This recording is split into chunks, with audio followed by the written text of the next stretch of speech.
Nick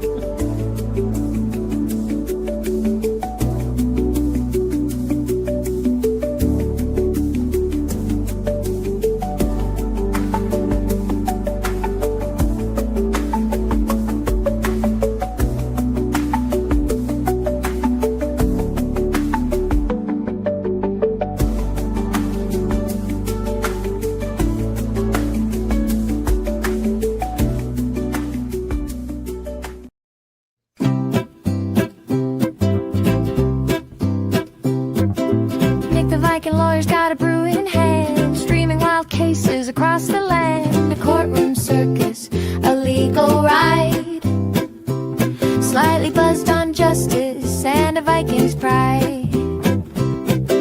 Objections flying, gables a swing. Nick just laughs, oh, what a thing.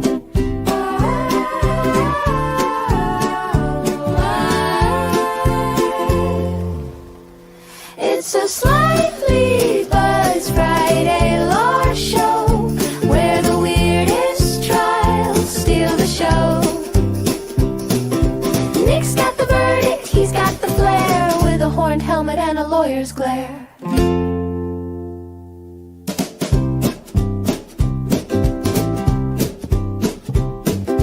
Mugshots rolling like a movie reel, a pizza thief or a banana peel. He calls it absurd, he calls it wild.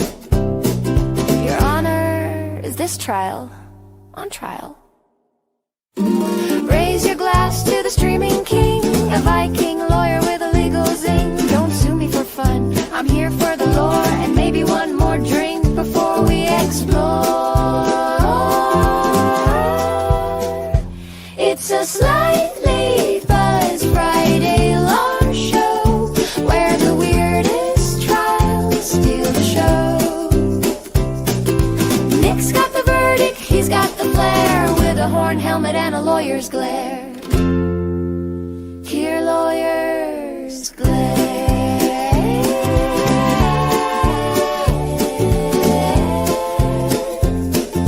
G-S glare. Hello, folks, and welcome. It is finally Friday. It is time for the Slightly Buzzed show. Yes, I have thank Mo, I have goodness. Squid, maybe a few more will join us as the show moves along. And today's main topic will be the Karen Reed trials, plural, because she's suing everybody and everybody is suing her, and it's a Yeah, cluster. I was kind of confused who was suing who. I was like, wait a minute, Mm. what is going on here? Mm. You move away from these cases Yeah. and then you come back and you're like, I What? missed a whole season. You stop paying attention for 5 minutes and you're Yeah. going to squirrel school with the expert. Pretty much, pretty much. Yeah. Now, to my understanding, the O'Keefe et al. Are suing Karen for wrongful death. And the two bars, they are also suing, oh, you overserved her. Woo. And in return, Karen is suing the town of Canton, some of the cops, and vice versa, and everybody's suing everybody, and in the middle of everything is Turtle Boy, who's getting sued as well. Oh, okay. I have one question. Are the McElberts suing anybody, which leaves them open Yes. to discovery? I think they are suing Karen, or trying to sue Karen and Aiden for defamation. What about Higgy Bear? Higgins is trying to stay away. I wonder why. I can imagine why. Oh, he doesn't want any part of this. He's my personal prime suspect is staying the fuck away from all of this as much as humanly possible. Yes. He does seem to be the only one who wants to distance himself. I mean, everyone else involved with this seems to either want to sue someone or make a name out of this.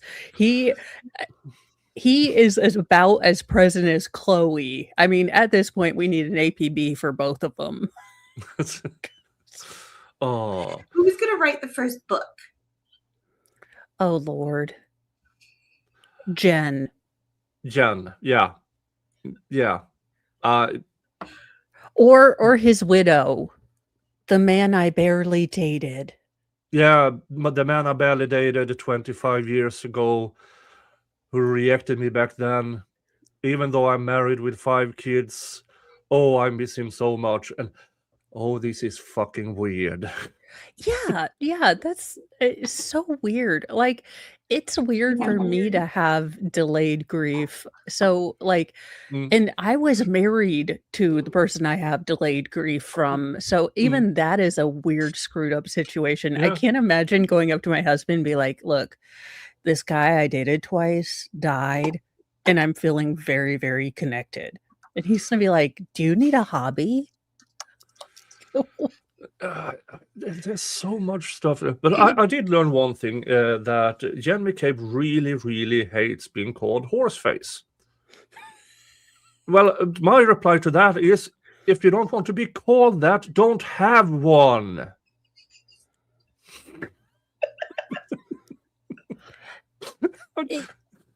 There are options. Look at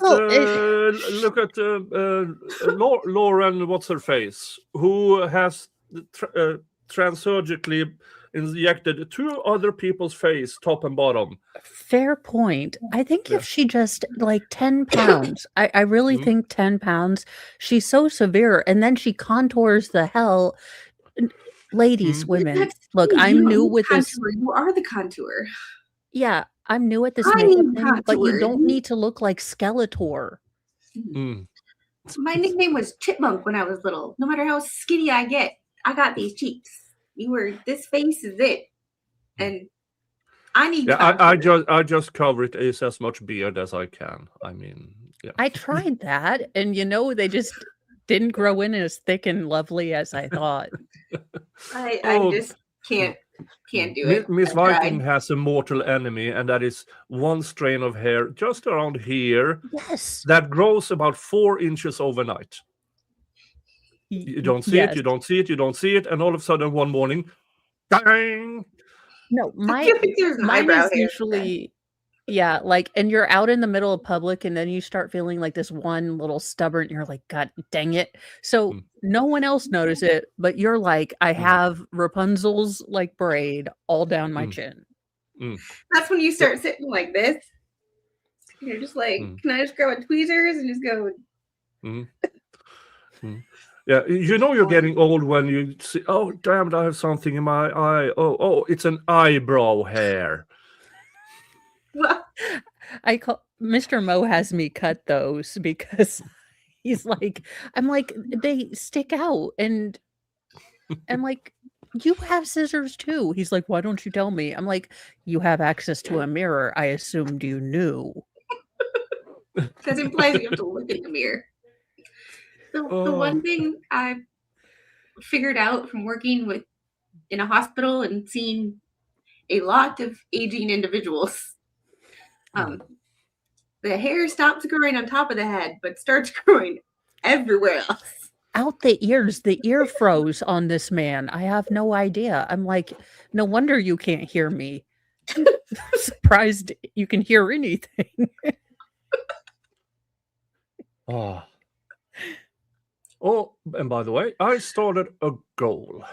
I don't know. And I made it too cheap. Crap. The goal is 10 supers, $2 or more, and it will become a spin on the wheel of regrets. I will agree. So this first one apparently comes with a severe discount.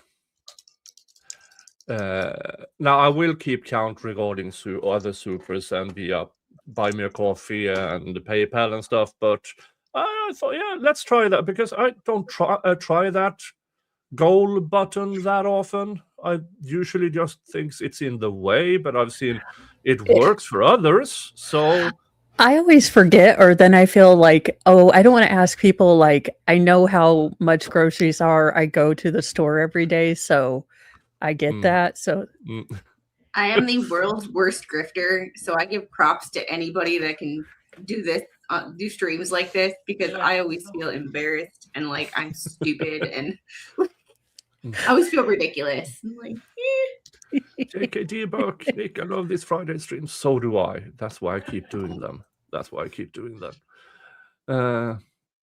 No, I work all weekend, but thank God it's Friday for this stream alone. Hello, Donnie, and thank you so much. Thank you. All right, now the topic is, now there's been a hullabaloo regarding everybody suing everybody, but now they've had a hearing. So I thought we should watch one of them and have as much fun as we possibly can Yes. with the all right. Now, oops. this thank you to Young Jerks, Mike over there, for supplying this video. And Good afternoon, everyone. Can you hear me? Yes.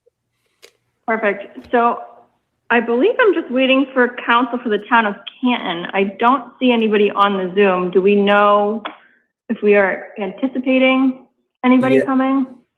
Yeah, that is Mr. Rosenberg. He is Karen's main attorney.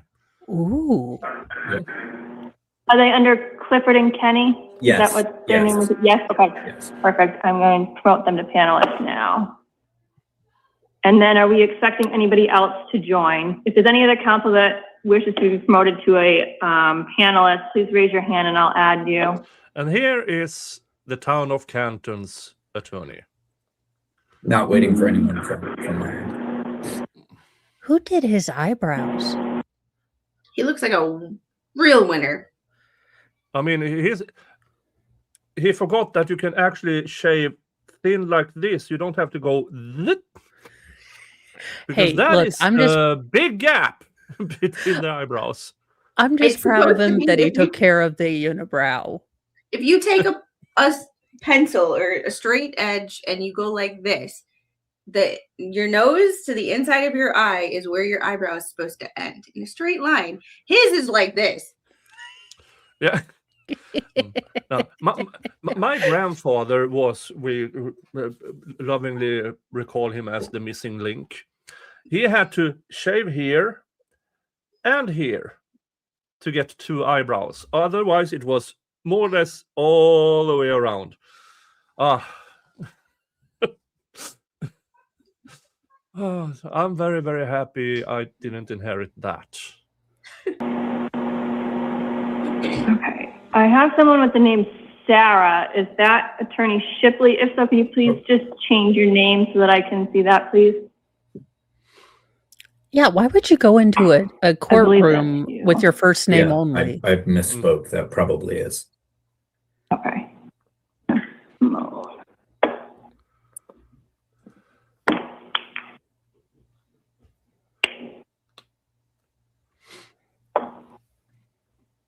Let's get all right.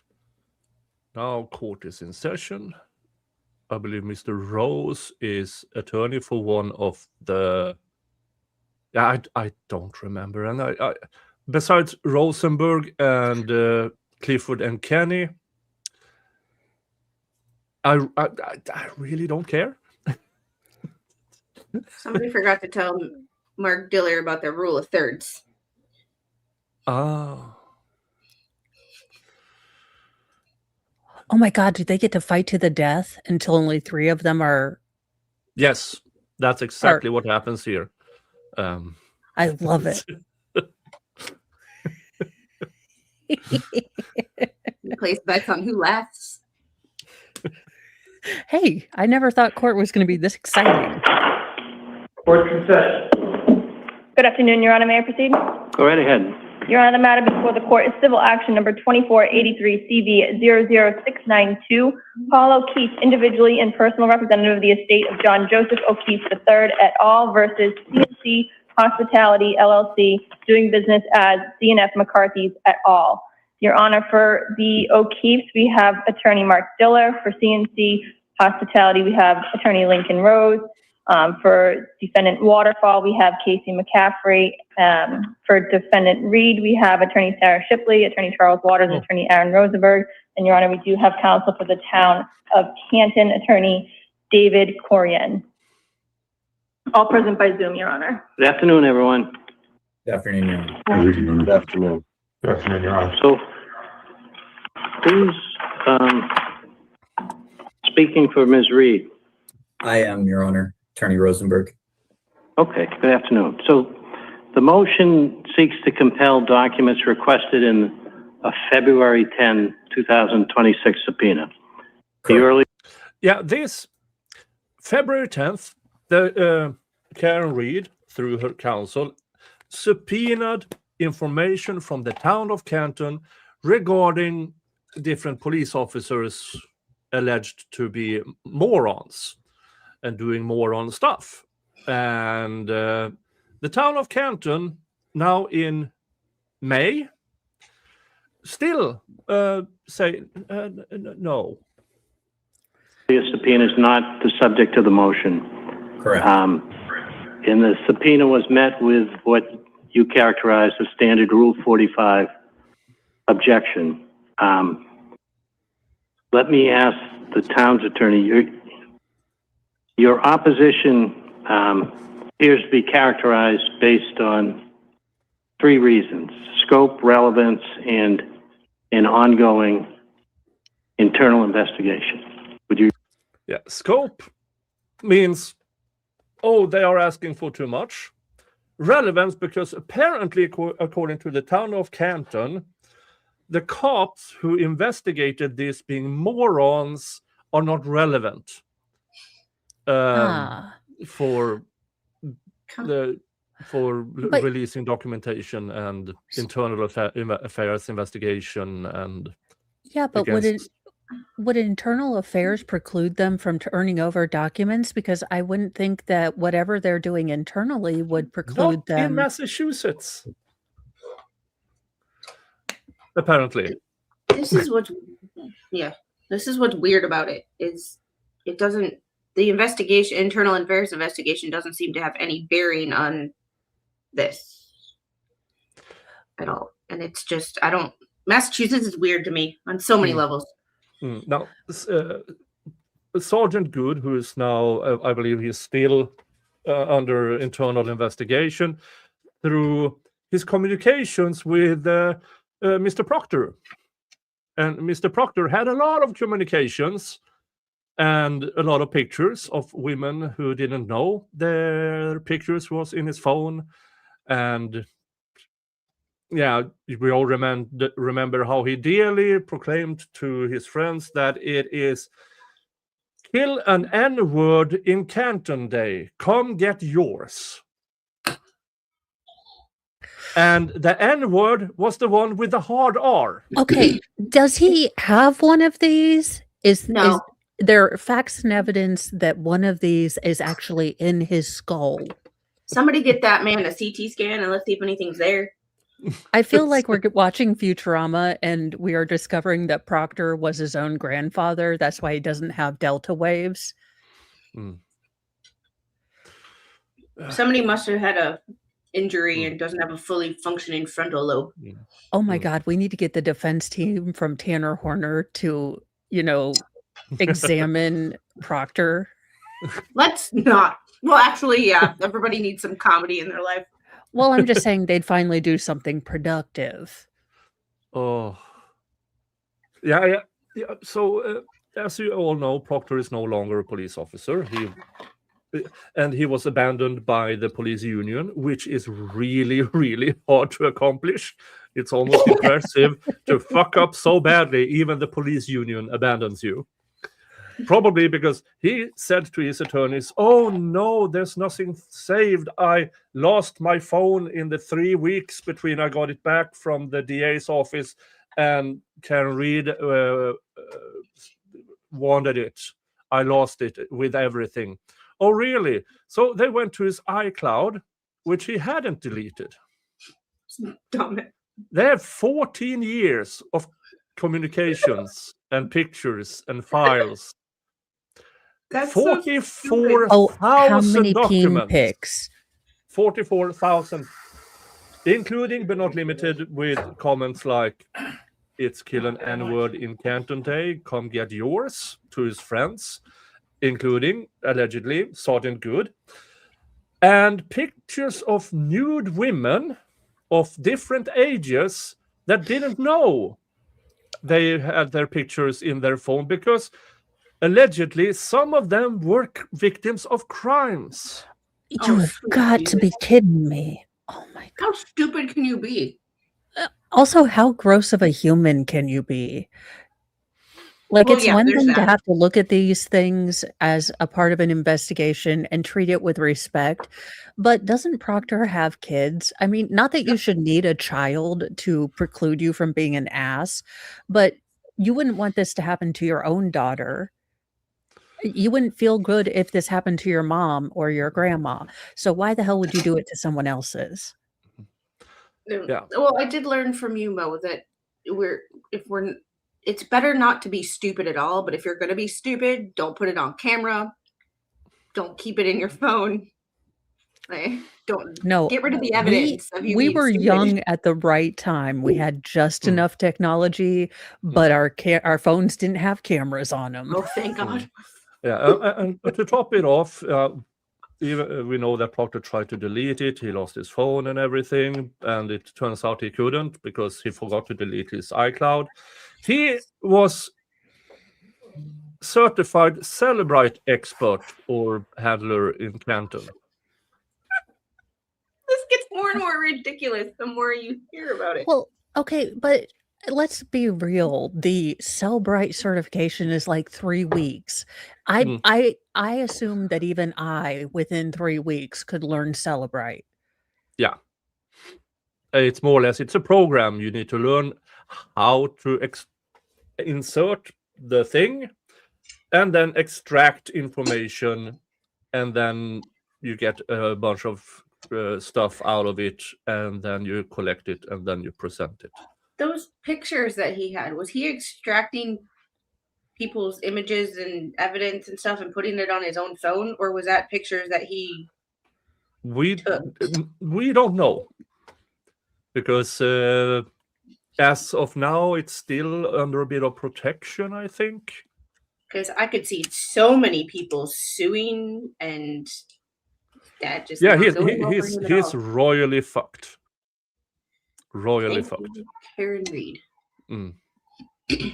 Well, Nick, Agree with since that? you've been keeping up with the case, have there been any sort of movement, mass movement of defense attorneys in cases that have any Proctor links that are moving to, invalidate evidence or you have question? mainly the King case, which was out on bail, but he is now was arrested federally on drug charges. But due to police screw-ups, they actually gave him bail for what?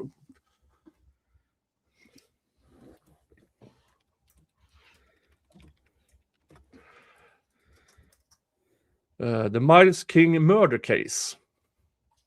So he got bond on a murder charge, because of police screw up. Because the lead detective in that case was Proctor. So yeah, so which puts into context the kill an N-word in Canton Day, come get yours, and Miles King is black. Yeah. There's so many things to like how there's at least once a day looking at different cases or different topics where my brain just wants to explode with the level of stupidity that some people can exude. Yeah. And I just don't understand. And this guy walked around with a gun with the right to shoot people, more or less. Yeah, but the fact that he was doing this with such disregard to being caught means that this has been a long time culture to me. He never thought he was going to get caught. How much deeper does this go? Yeah. And so far, we have, well, Morrissey is still in charge, DA Morrissey, who desperately tries to protect everybody. Now he's retiring, and there will be an election this fall with former FBI agent Deitch, who is now running for DA in Canton. Problem is that he's an outsider. So one of Morris's subordinates is also running and is currently the front runner, even though he was involved in all of this. He knew all of this and did jack shit. And you have the Sandra Birchmore case in the middle of this, with some of the familiar names like Yuri Buchanan and the lot. Yeah, this is really... It would seem that if for nothing else but then to dispel the myth that this is a inside game and it's rigged, that Morrissey wouldn't put forward any sort of kind of dynastic replacement. He would say, actually, let's open this to everyone. We're going to be transparent. We want the best. I mean, in a perfect world where he chose like good and not Sith. Yeah, and as a cherry on top, throughout all of this, with Proctor using his private phone, sending out messages that are reprehensible and keeping pictures, some of his friends were cops who also received some of this. And throughout all of this, he got excellent reviews as a police officer. And that tells me they're all the same. Yeah, I mean, Canton PD. Every single one of them. Almost clean them out and start fresh. I mean, yeah. All right, let's keep listening because this can be fun. Yes, sure. Okay, so let's talk about the last one first, the internal investigation. And Ms. Reed's attorney cite to the Boston Police Superior Officer's case and a couple other cases. So why are those cases not on point? Well, Your Honor, I believe those cases mainly spoke to whether or not information was discoverable. I think we're not saying that ultimately these materials wouldn't be disclosable, and frankly, we think most of them would be public record. We're just asserting that as a practical matter, we're concerned about the impact that producing these records could have during the pendency of an investigation, where they're not the key subject of any argument or case or controversy in the instant action. So, roughly translated, yeah, we know all this information is discoverable. We just don't want to. Yeah, he's basically saying these guys have nothing to do with sort of... They're kind of like Kevin Bacon's 7 steps removed from... But they're also key, and they were the key nexus and the key people that started the ball rolling, that wanted to charge her, that were looking for the stuff. So I don't see how they're not linked to the case. Yeah, I like how he's trying to separate them so much, and it's like, have you not been around for the past 2 years? Have you not, or 3 years? Have you not seen things like? Yeah. And to my recollection, Canton, the Canton Town Board, they had elections, they got in fresh people. Why are they still fighting this? They even have a new police chief. Yeah. Why are they still fighting this? If voting in more or less pro-Karen people and they are still fighting this, what the fuck is going on?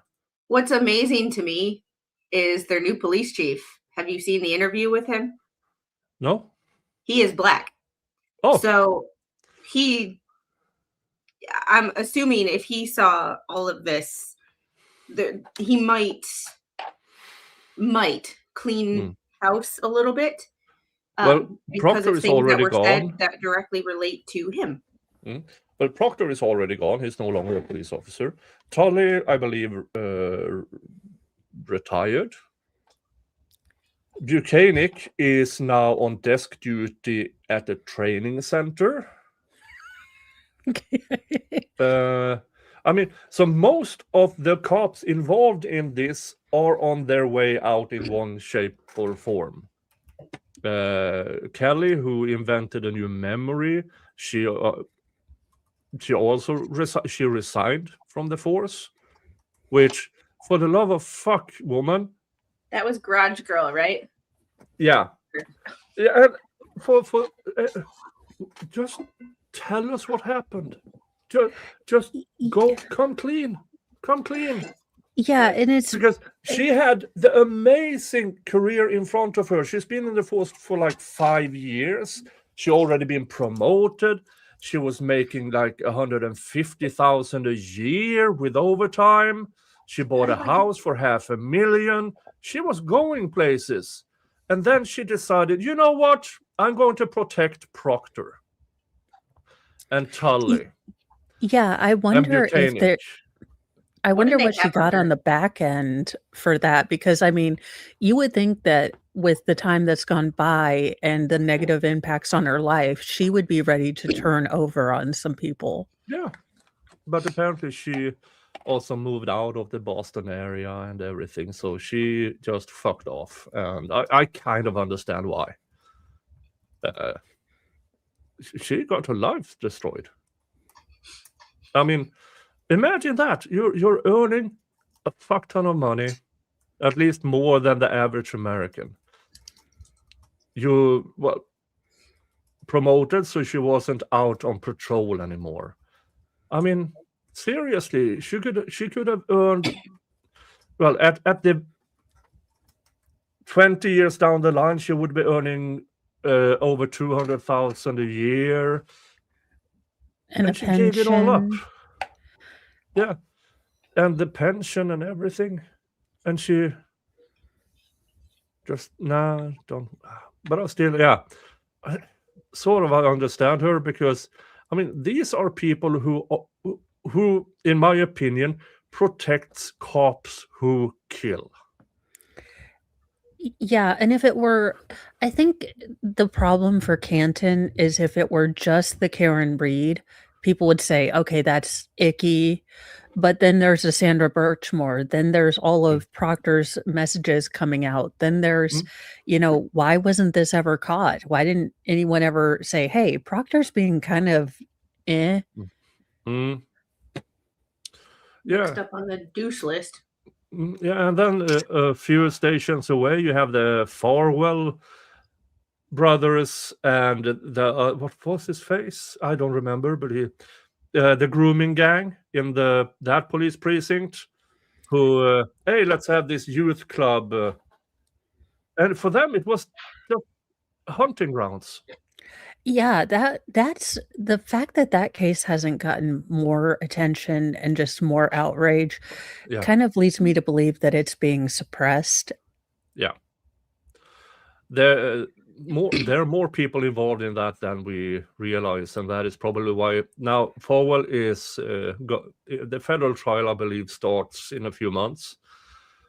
And I mean, but they're not charging him in state under Morrissey. And this is, folks, this is the same DA's office who charged this football player for putting his chef in a headlock. And then it's a day and a half of trial, and she's obviously lying. I mean, it's immensely stupid. But they found enough evidence there to charge him. But in the Birchmore case, they have him on camera entering and leaving her place at the time of her death. They have his DNA on the murder weapon. But no, not enough to charge Matthew Farwell. It's insanity. Insanity. The hypocrisy is amazing of what people what they'll charge and what they won't. Yeah. But okay, back to this. Okay, so is your objection based that they've not considered public records at this time? Depending what they could, there'd be probably an exemption to an ongoing investigation for a public records request. But at the close of the investigation, which we hope will be soon, I mean, this has gone on far longer than we anticipated. Yeah, this internal investigation has gone on since before February. I get the feeling they are using that to not give out information. Yeah, but I would think that a judge would be smart enough to know that this is a stalling technique. Again, how long does it take? You Remember, would think that an internal investigation would be pretty swift. I mean, long enough to be thorough and investigate, but quick enough to stop corruption if they find it, not like wait 6 months, do a Mo, you have to looky-loo. remember Judge Cannoni is in that county, so like they don't have the greatest reputation of judges either. True. Investigation. We're just during the pendency of it, we don't want to impact or unnecessary. Well, we're still gathering witnesses and interviewing people. We don't want. You are 6 months into an internal investigation, and you're still finding witnesses and interviewing people. Yeah. Yeah. No. No. Nah. I don't believe that. This is pure stalling. Must be a lot of witnesses. Yep. Yeah. Aspects of the investigation to be disclosed. I would enjoy it if you asked me how many witnesses. I don't understand the. We expect hopefully the investigation be concluded in the upcoming weeks, but we just don't understand the fervor or the desire for these records now. Is your office doing the investigation? No, there's a third-party investigator that the town has retained. So I guess what's the other side's going to say, well, what's the harm? How's that going to negatively impact the investigation? Because we don't want precipient witnesses to be available of, internal correspondence and materials we have regarding the investigation until we've had a chance to interview them. Well, the investigator, not directly, but the town. Well, so I don't know if you're going to know the answer to these questions, but how many people are left to be interviewed? I'm not entirely sure. Okay, but wouldn't you need a little more support for that argument to have some factual basis that there are other people to be interviewed? And I mean, it's tough for me to just accept that blanket claim. I unfortunately don't have more specifics to give the court today. But did you try and get them? We can. It's my understanding too. Typically, I believe these are also ongoing. Investigations develop and modify as they proceed. But I don't have a current potential future witness list for the investigation before me. All right. Well, let me ask another way. What specific case or statute would you like me to look at to support the town's position? We don't have one specifically, Your Honor. It was just more of just as a practical matter. The town is. We don't have one. No, you do. It's called you drop the soap, sir. So, Carol Reed have cited a number of cases. They have none. But they still say, no, but it's an inconvenience. Please, Judge, don't make us. If we didn't want to do everything in life that was inconvenient, nobody would ever do anything. Because nothing in life is convenient. No. And you're a lawyer. Like, you should have thought that inconvenience was going to be a part of your career. Yeah, you're kind of accused of being like the most corrupt town outside of the one run by Tiffany Henyard at this moment. So could you possibly we're like investigating, but it's like a third party. These people hired Judson Welcher again, didn't they?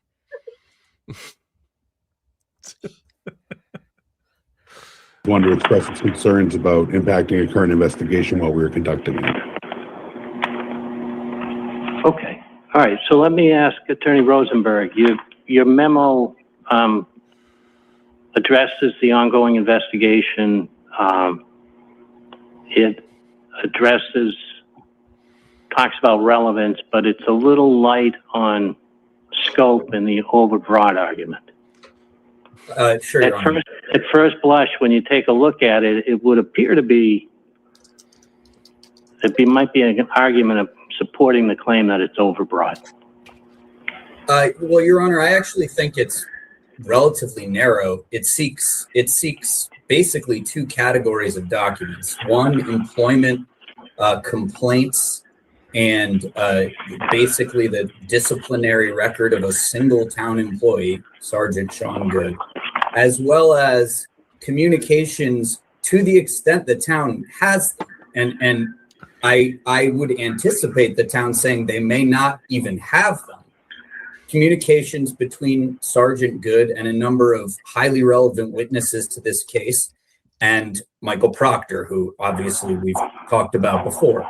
So I don't think it's that's three categories, right? So well, no, I think it's two categories, Your Honor. It's two categories. It's the disciplinary record. It's said different ways in order to catch what it should, but it's really records on Sergeant Good and his communications, if the town even has them. So you want records about his employment, you want records about discipline, and you want communications between Sergeant Good and others. So tell me the nexus between the communications and the disciplinary category.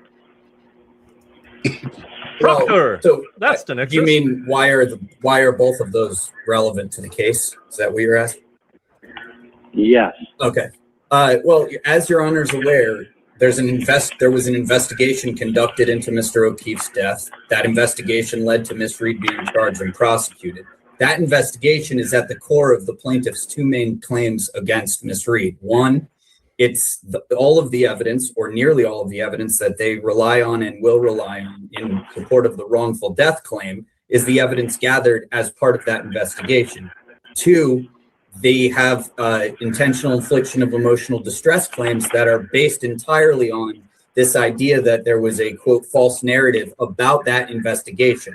Sergeant Good was one of the first participants and helped to begin that investigation.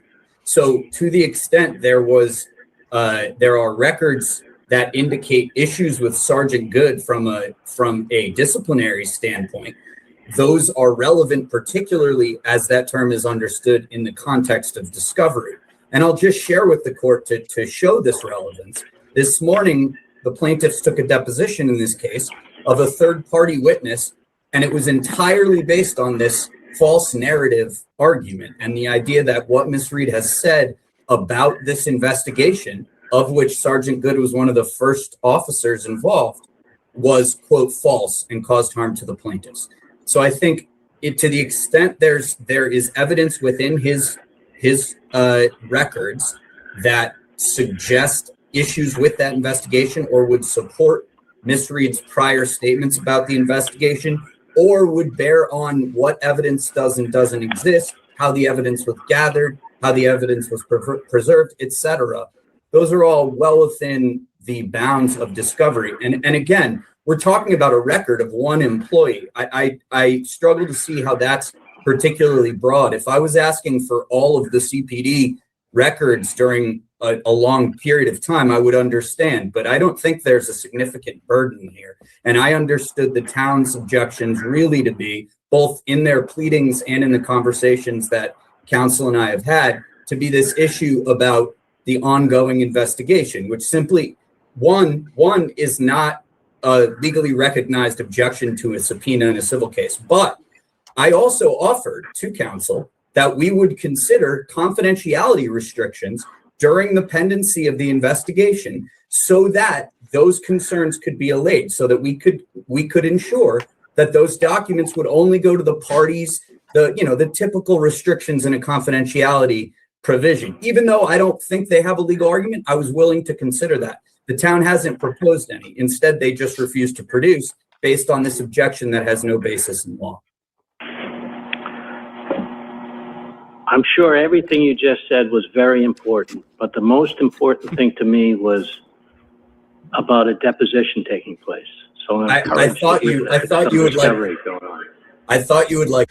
Yeah, there are this judge at the prior hearing asked them, because this is now 10 months. This was stated during the Karen Reed trial, which ended 10 months ago. This was, I believe, recorded on the 5th. And the first deposition out of roughly 45, 50 was done the day before. Is everyone just waiting for this to go away? It drags on because they're litigating this in state court and in federal court. You have Karen Reed, you have the O'Keefes, you have the McAlberts, you have Higgins is in on a corner somewhere, Proctor, other witnesses, and then you have everybody has lawyers. I believe in this case, which I believe has 4 interested parties so far, there are over 30 attorneys. Yeah, This is messier than the trial, the murder trial itself. Yeah. Somebody. So let's go to the specific request. Number 1 wants everything concerning any disciplinary action of Sergeant Good. I don't know how long Sergeant Good's been an officer, but how can that not be considered narrow enough? How is it not overbroad? Any disciplinary action? Your Honor, if there is a burden issue that the town identified for us or the court and said what you've requested here. No, but you made the request, so just tell me how that's not overbroad. Well, Your Honor, if there's a file for Sergeant Good, one of the first officers who showed up at the scene, and it has 5 disciplinary records or 5 complaints, if that's over the course of 15 years, that's not a burden on the town to gather and produce that file to us. However, how is a disciplinary matter 15 years ago relevant?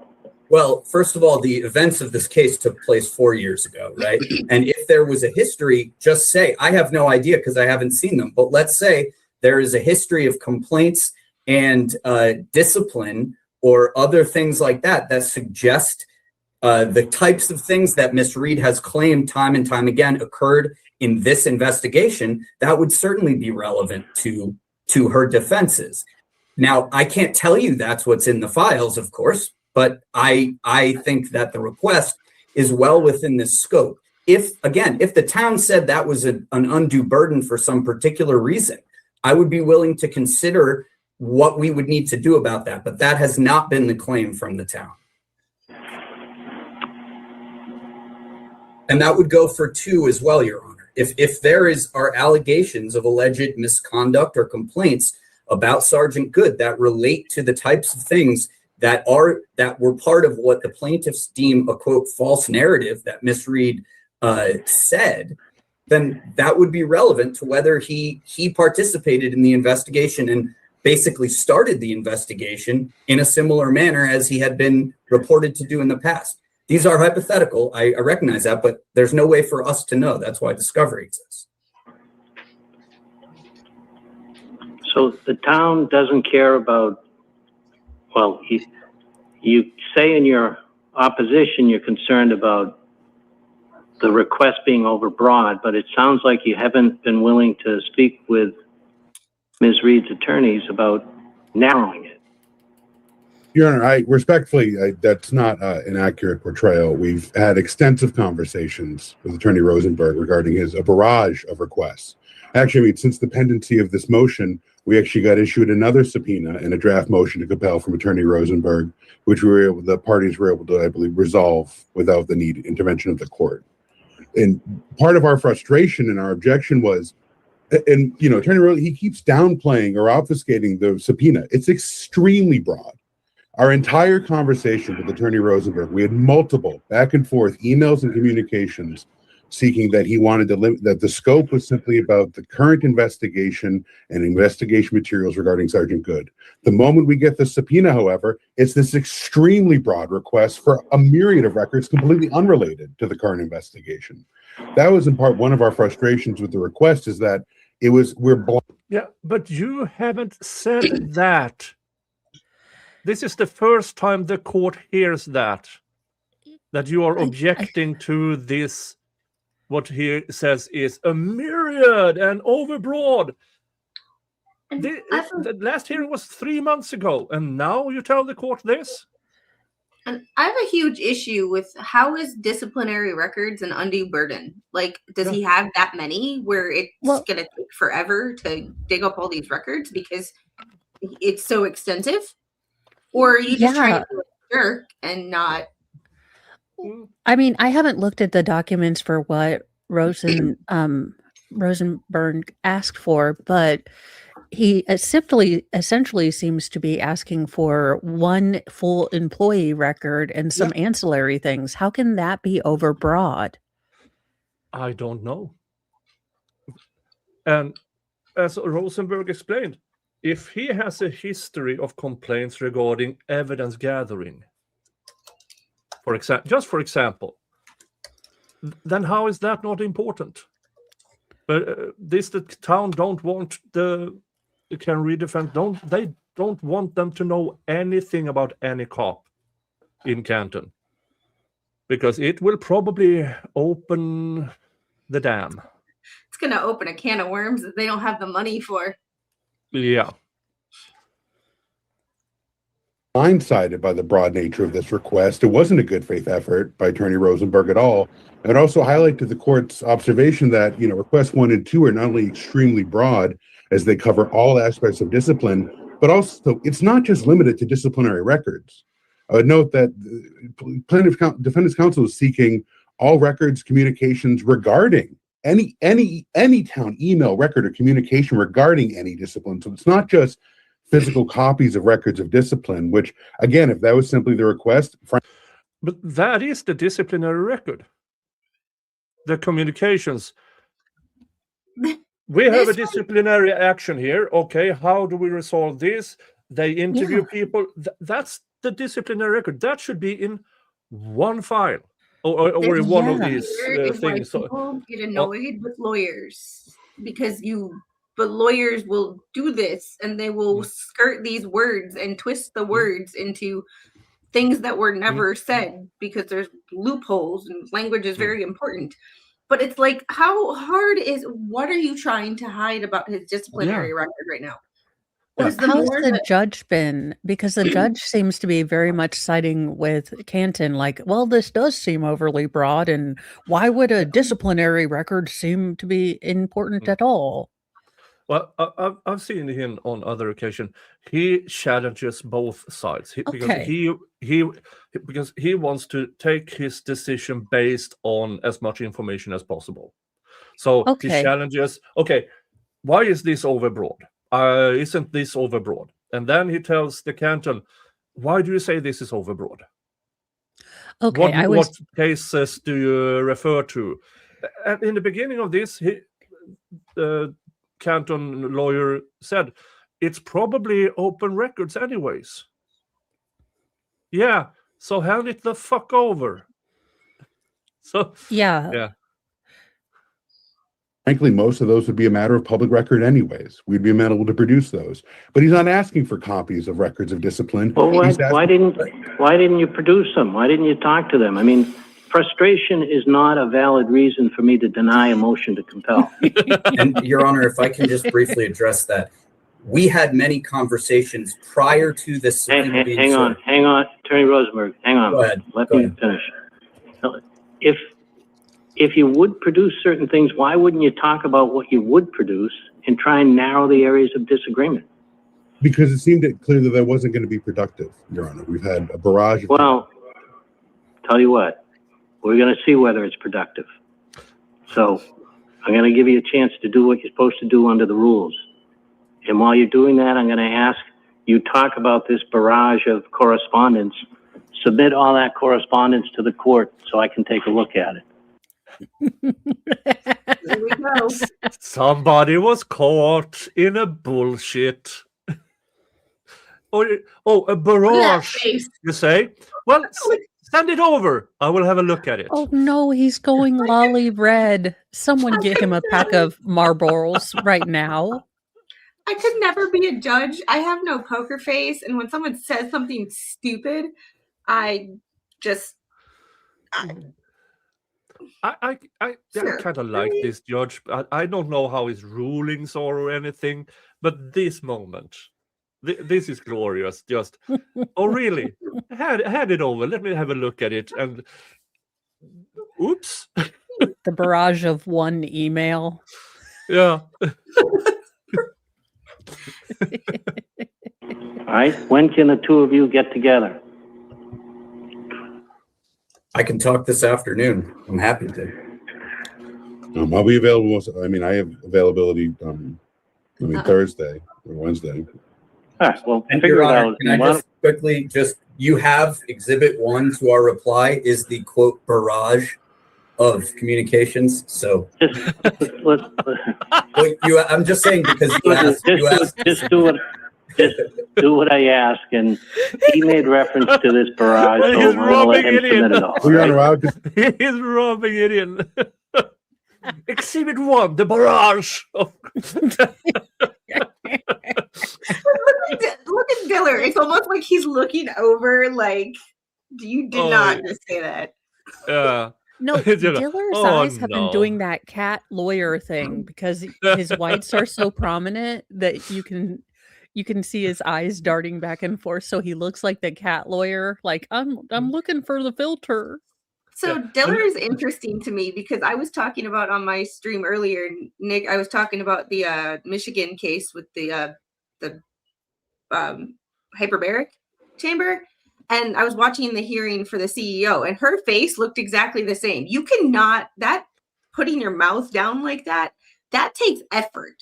That putting the corners of your mouth facing down like that takes significant effort. So he is doing this intentionally. And like just to have that, like he looks like Eeyore, and not in a good way, not in a cute like stuffed animal way. He had to people. He should have gone into mortuary school. Like I can't even make that face. Like my mouth doesn't even turn down like that. Like I kind of feel bad for him. I like want to bake him a cookie or something. Okay. There is a verdict in the Julio Folio trial. The court has notified the attorneys and family members they have 20 minutes to return to the courthouse before the verdict is read. I have it here, so I can have a look at it, and we will go over there as I see people gathering. Now, I haven't followed that trial because I followed the trial against her. Me either. Yeah.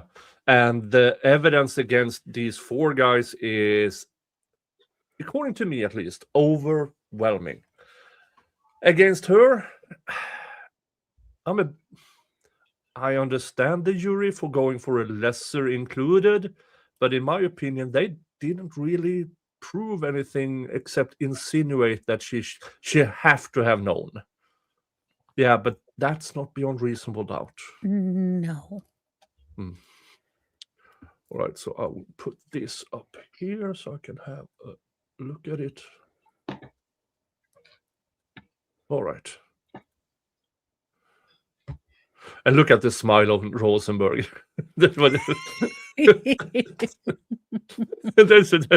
Your Honor? I wish the judge's face was closer and you Yeah. could see his expressions because Yeah, why is the judge's camera like in the back gallery? I don't know. Maybe because we not supposed to see his facial expressions.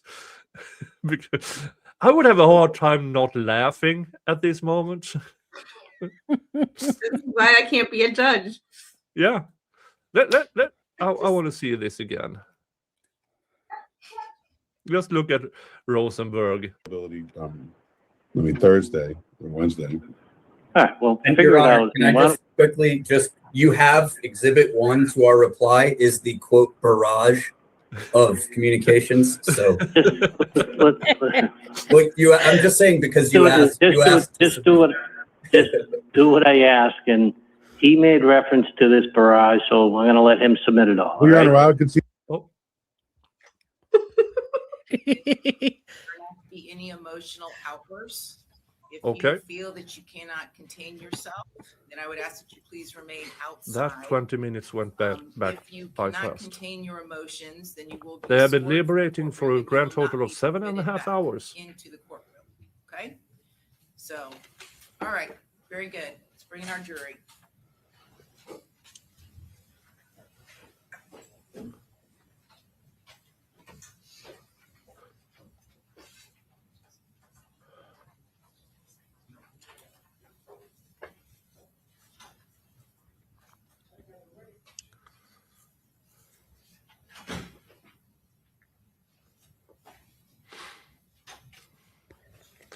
Yeah, I would be surprised if this is a not guilty verdict. But you never know. Been surprised before.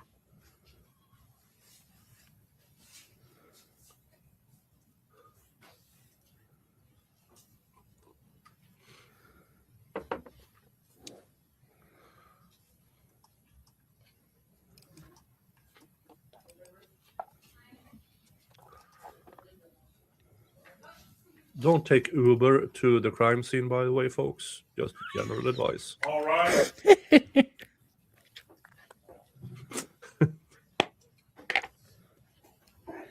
Is that lady's skirt a bunch of t-shirts sewn together?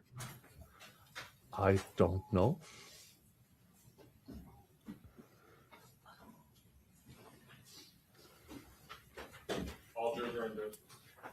Okay, very good. Everyone have a seat.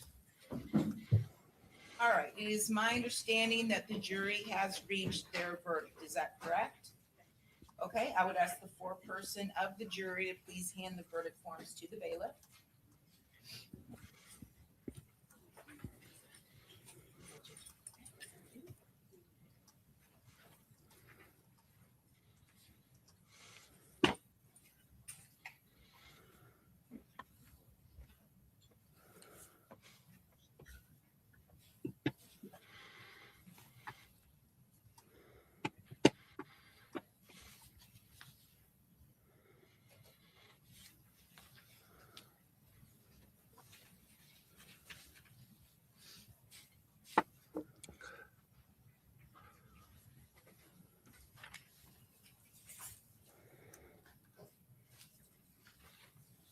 Yeah, in court, do not wear pants or skirts that is from the musical Hair. Yes.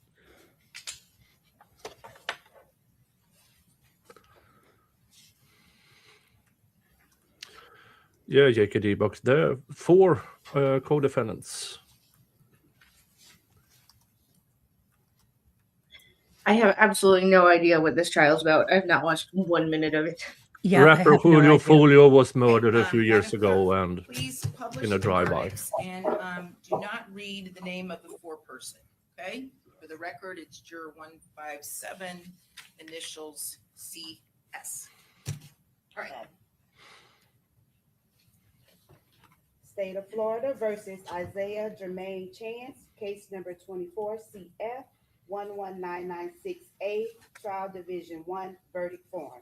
We, the jury, finds as follows as to count 1, victim Charles Jones. The defendant is guilty of first-degree murder as charged. Did the state of Florida prove beyond a reasonable doubt the defendant was a member or an associate of a criminal gang during the commission of the offense? Yes. Did the state prove beyond a reasonable doubt the defendant committed the crime for the purpose of benefiting, promoting, or furthering the interests of a criminal gang? Yes. We, the jury, finds as follows as to count 2, victim Charles Jones. The defendant is guilty of conspiracy to commit first-degree murder as charged. Did the state prove beyond a reasonable doubt the defendant was a member or an associate of a criminal gang during the commission of the offense? Yes. Did the state prove beyond a reasonable doubt the defendant committed the crime for the purpose of benefiting, promoting, or furthering the interest of a criminal gain? Yes. So say we all, dated this 8th day of May, foreperson of the jury, jury number 157, CS. State of Florida versus Sean Andre Gathright, case number 24 CF 11996C, trial division 1, verdict form. We, the jury, finds as follows as to count 1, victim Charles Jones. The defendant is guilty of first-degree murder as charged. During the commission of the offense, did the defendant personally carry, display, use, threaten to use, or attempt to use a firearm? Yes. During the commission of the offense, the defendant actually possessed a firearm? Yes. During the commission of the offense, did the defendant actually discharge a firearm? Yes. We, the jury, finds as follows as to count 2, victim Charles Jones. The defendant is guilty of conspiracy to commit first-degree murder as charged. We, the jury, finds as follows as to count 3, victim Xavier Edwards. The defendant is guilty of attempted second-degree murder, a lesser included offense. During the commission of the offense, did the defendant personally carry, display, use, threaten to use, or attempt to use a firearm? Yes. During the commission of the offense, did the defendant actually possess a firearm? Yes. During the commission of the offense, did the defendant actually discharge a firearm? Yes. We, the jury, finds as follows as to count 4, Gino Norris. The defendant is guilty of attempted second-degree murder, a lesser included offense. During the commission of the offense, did the defendant personally carry, display, use, threaten to use, or attempt to use a firearm? Yes. During the commission of the offense, did the defendant actually possess a firearm? Yes. During the commission of the offense, did the defendant actually discharge a firearm? Yes. We, the jury, finds as follows as to count 5, victim Camilla Bentley. The defendant is guilty of attempted second-degree murder, a lesser included offense. Oh, During the commission of the offense, did the defendant personally carry, display, use, threaten to use, or attempt to use a firearm? Yes. During the commission of the offense, did the defendant personally possess a firearm? Yes. During the commission of the offense, did the defendant actually discharge a firearm? Yes. We, the jury, finds as follows as to count 6. The defendant is guilty of tampering with physical evidence as charged. So say we all dated this 8th day of May, 2026, jury number 157, CS, foreperson of the jury. State of Florida versus Rashad Trayvon Murphy, case number 24 CF 11996D, trial division 1, verdict form. We, the jury, finds as follows as to count 1, victim Charles Jones. The defendant is guilty of first-degree murder as charged. During the commission of the offense, the defendant personally carry, display, use, threaten to use, or attempt to use a firearm? Yes. Did the state prove beyond a reasonable doubt the defendant was a member or an associate of a criminal gang during the commission of the offense? Yes. Did the state prove beyond a reasonable doubt the defendant committed the crime for the purpose of benefiting, promoting, or furthering the interests of a criminal gang? Yes. During the commission of the offense, did the defendant actually possess a firearm? Yes. During the commission of the offense, did the defendant actually discharge a firearm? Yes. We, the jury, finds as follows as to count 2, victim Charles Jones. The defendant is guilty of conspiracy to commit first-degree murder as charged. Did the state prove beyond a reasonable doubt that the defendant was a member or an associate of a criminal gang during the commission of the offense? Yes. Did the state prove beyond a reasonable doubt the defendant committed the crime for the purpose of benefiting, promoting, or furthering the interests of a criminal gang? Yes. We, the jury, finds as follows as to count 3, victim Xavier Edwards. The defendant is guilty of attempted second-degree murder, a lesser included offense. During the commission of the offense, did the defendant personally carry, display, use, threaten to use, or attempt to use a firearm? Yes. Did the state prove beyond a reasonable doubt the defendant was a member or an associate of a criminal gang during the commission of the offense? Yes. Did the state prove beyond a reasonable doubt the defendant committed the crime for the purpose of benefiting, promoting, or furthering the interests of a criminal gang? Yes. During the commission of the offense, did the defendant actually possess a firearm? Yes. During the commission of the offense, did the defendant actually discharge a firearm? Yes.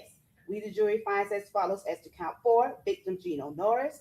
The defendant is guilty of attempted second-degree murder, a lesser included offense. During the commission of the offense, did the defendant personally carry, display, use, threaten to use, or attempt to use a firearm? Yes. Did the state prove beyond a reasonable doubt the defendant was a member or an associate of a criminal gang during the commission of the offense? Yes. Did the state prove beyond a reasonable doubt the defendant committed the crime for the purpose of benefiting, promoting, or furthering the interests of a criminal gang? Yes.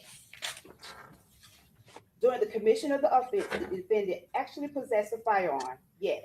During the commission of the offense, did the defendant actually discharge a firearm? Yes. We, the jury, finds as follows as to count 5, victim Camilla Bentley. The defendant is guilty of attempted second-degree murder, a lesser included offense. During the commission of the offense, did the defendant personally carry, display, use, threaten to use, or attempt to use a firearm? Yes. Did the state prove beyond a reasonable doubt the defendant was a member or an associate of a criminal gang during the commission of the offense? Yes.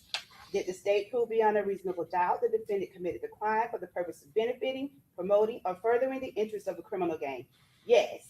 During the commission of the offense, did the defendant actually possess a firearm? Yes. During the commission of the offense, did the defendant actually discharge a firearm? Yes. So say we all, dated this 8th day of May 2026, juror number 157, CS, foreperson of the jury. In the state of Florida versus Davion Bershad Murphy, case number 24 CF 11996E, trial division 1, verdict form. We, the jury, finds as follows as to count 1, victim Charles Jones.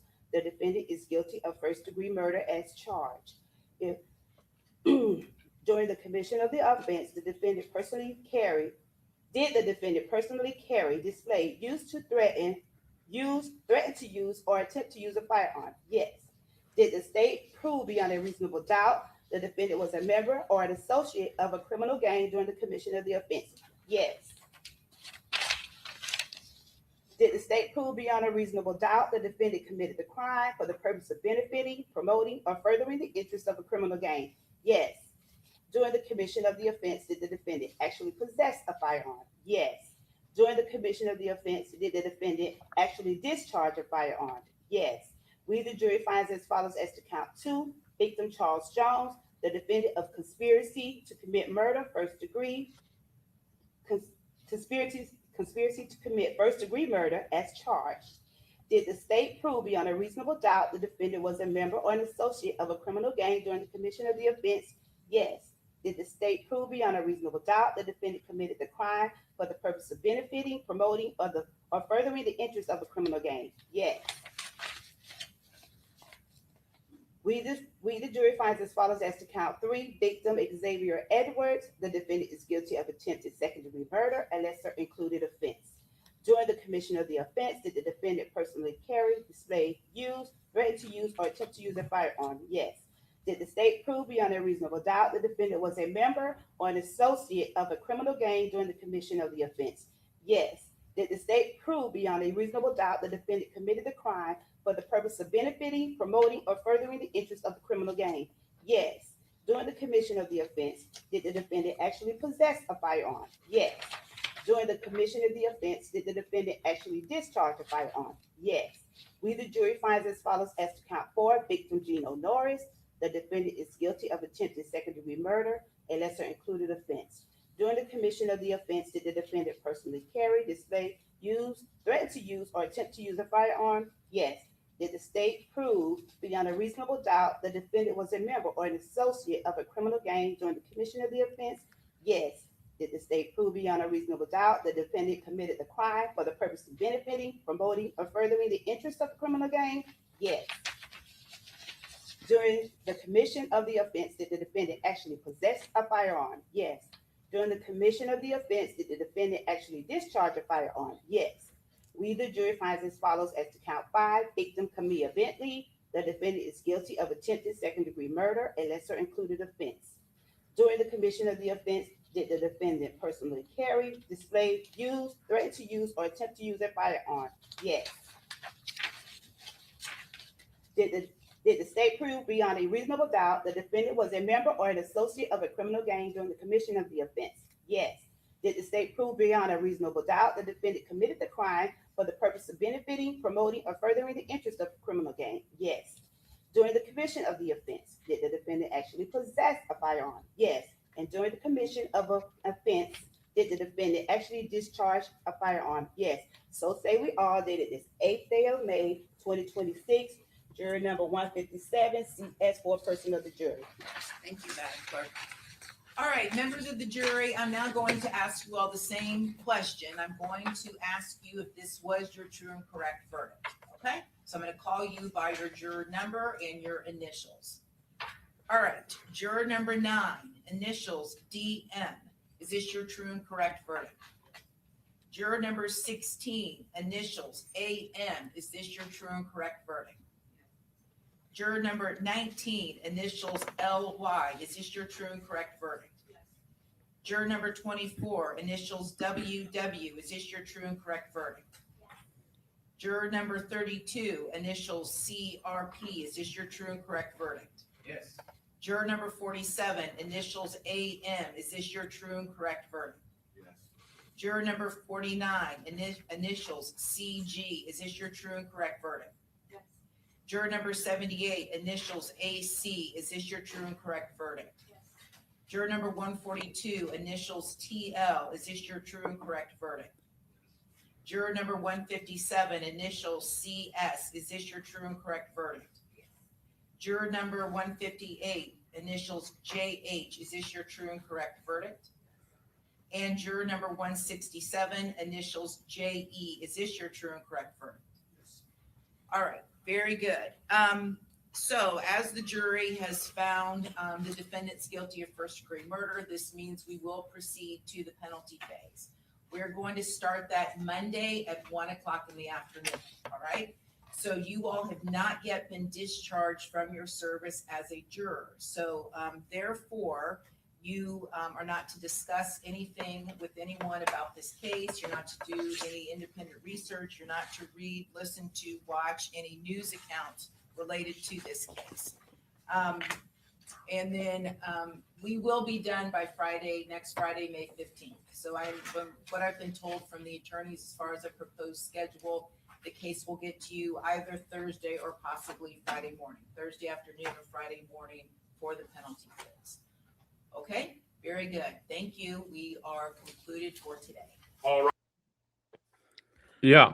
So basically, the short version, they traveled from one part of Florida to another, which is caught on camera, which is called, then they rented an Airbnb, as you do with cameras, of course. And you saw them on different cameras, more or less scoping the area around where Julio Folio was. And then all of a sudden, with pinpointing where their phones were. Okay, now she is leaving. She is no longer there, but we can see they are gathering roughly around the area because you can't pinpoint it with more than within 20 yards or something. And stuff happens. Julio gets killed. 1 or 2 others get shot, and other people get injured as they are trying to get away, because this happened at the entrance of a hotel with cameras. So everything is caught on camera, and there was a Tesla parked who also recorded some of this. Now they were ski masks and everything, but I mean the evidence was quite clear, in my opinion. Oh, okay. Because I was wondering how they were able to differentiate each defendant having a force multiplier in their hand. But if it's caught in everybody was having guns in their hands. It's in high def. They shot from a car, and then 2 others, as they tried to speed off, they approached the speeding off car with more guns and kept shooting into the car. So yeah, the evidence was quite clear. But really, Anna, you might know the answer to this, you might not. Why'd they go to trial? Didn't they? I don't think they were offered a plea. Well, Wouldn't you just also, plead guilty and hope that you stay alive? what's the aggravator to make this a death penalty case? Is it the conspiracy? It's multiple victims. You have one dead and several Okay. injured. You have the gang enhancement and the weapons enhancement. So that is what makes this a DP case. Now, this wasn't RICO. They don't need RICO here in Florida because gang enhancement is enough. And to my knowledge, they didn't use a single lap lyric to prove gang affiliation. How? Fannie Willis, are you listening? Are you listening? You can do this without rap lyrics, okay? Yeah, so the evidence was very clear. So now they're going to phase 2, which is life or death penalty. And in Florida, I believe this might be the first time that 8 out of 12 will be tested. Interesting. And that will be... I would be astounded if it doesn't get appealed all the way up to the U.S. Supreme Court, because if you have to be unanimous on the guilt, why don't you have to be unanimous on the death penalty? I don't get it. Yeah, I mean, I can, but I can also see that, different areas want to govern themselves. And I think that was in reaction to Nicholas Cruz.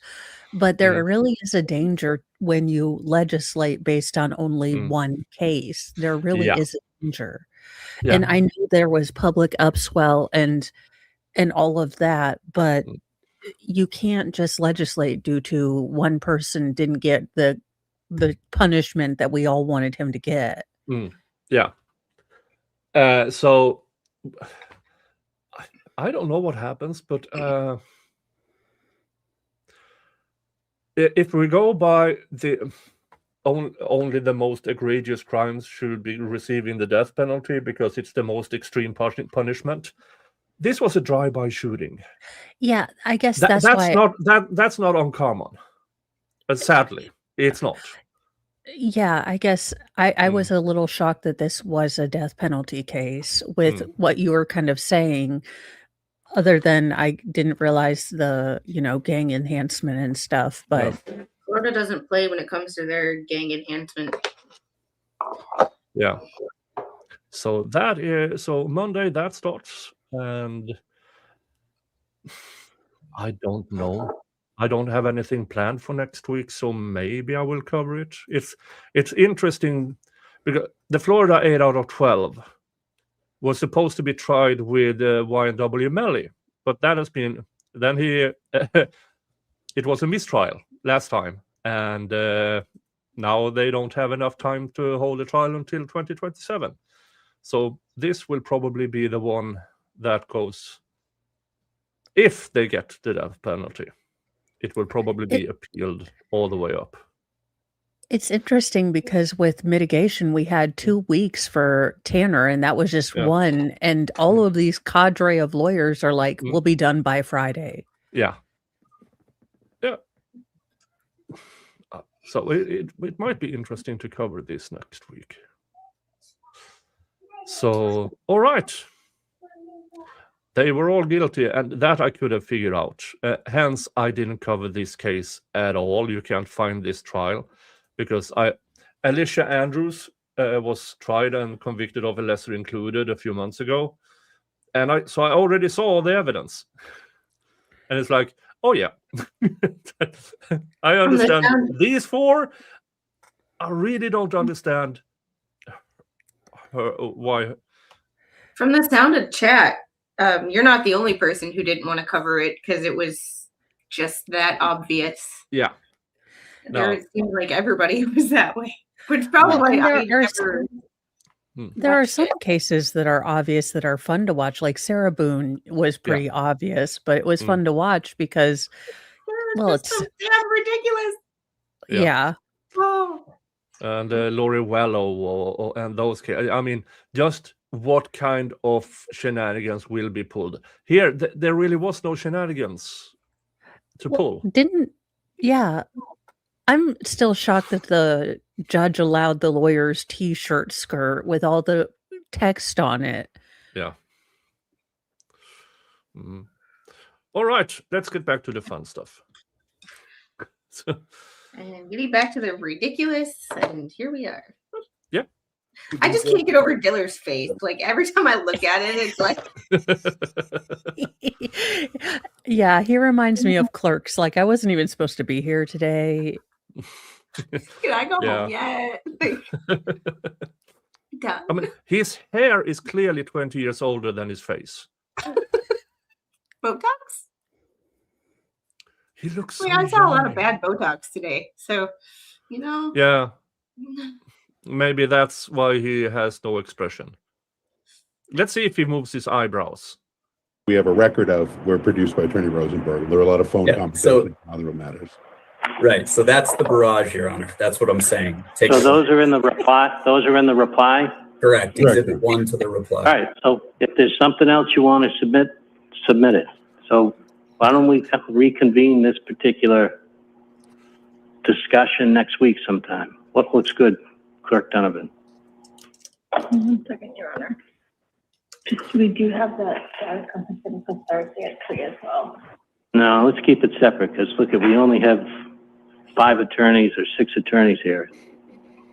You sound excited about that, Your Honor. It's a little easier. We could do either next Wednesday or Thursday afternoon, Wednesday or Thursday, let's look, hang on. 13th or 14th. What works for you two? And I'm not excluding everyone else, but you can always get someone else to watch. The 14th would be better for me. I don't know about Attorney Curley. I'm available the 14th, Your Honor. All right, we'll see you on the 14th at 3 o'clock. Okay. All right? Thank you, Your Honor. All right, thank you, everyone. Okay, so this matter is continued to May 14th, 2026 at 3 p.m. for further. Yeah, I Really mean, really did serious. look like he was having too much fun with that. He Yeah. was the only person with a smile on his face, and everybody else is like, "Why am I here?" Yeah. I have secondhand embarrassment. They were there because they had to, because they have interested parties in this. So they had to be there, and they have to be there next week. Oh, Lord. Yeah. I also get really bad secondhand embarrassment for people, so I'm like, I can't I mean- watch, but I can. Yeah. And this poor Canton, town of Canton attorney, I bet he took this job because, oh, what happens in a small town? I'll take that job. It will be swell. I will handle some disputes regarding, no, this is the boundary between the houses and stuff like that. No, here comes Karen Reed. Oh, God. Yes. Oh, wow. Yeah, that was so much fun. I Now, just can't understand why, again, if you want to dispel the myth, and I thought they already did internal investigations that found them all not guilty. I thought there was a big town meeting and they brought in whoever and said that Canton was awesome.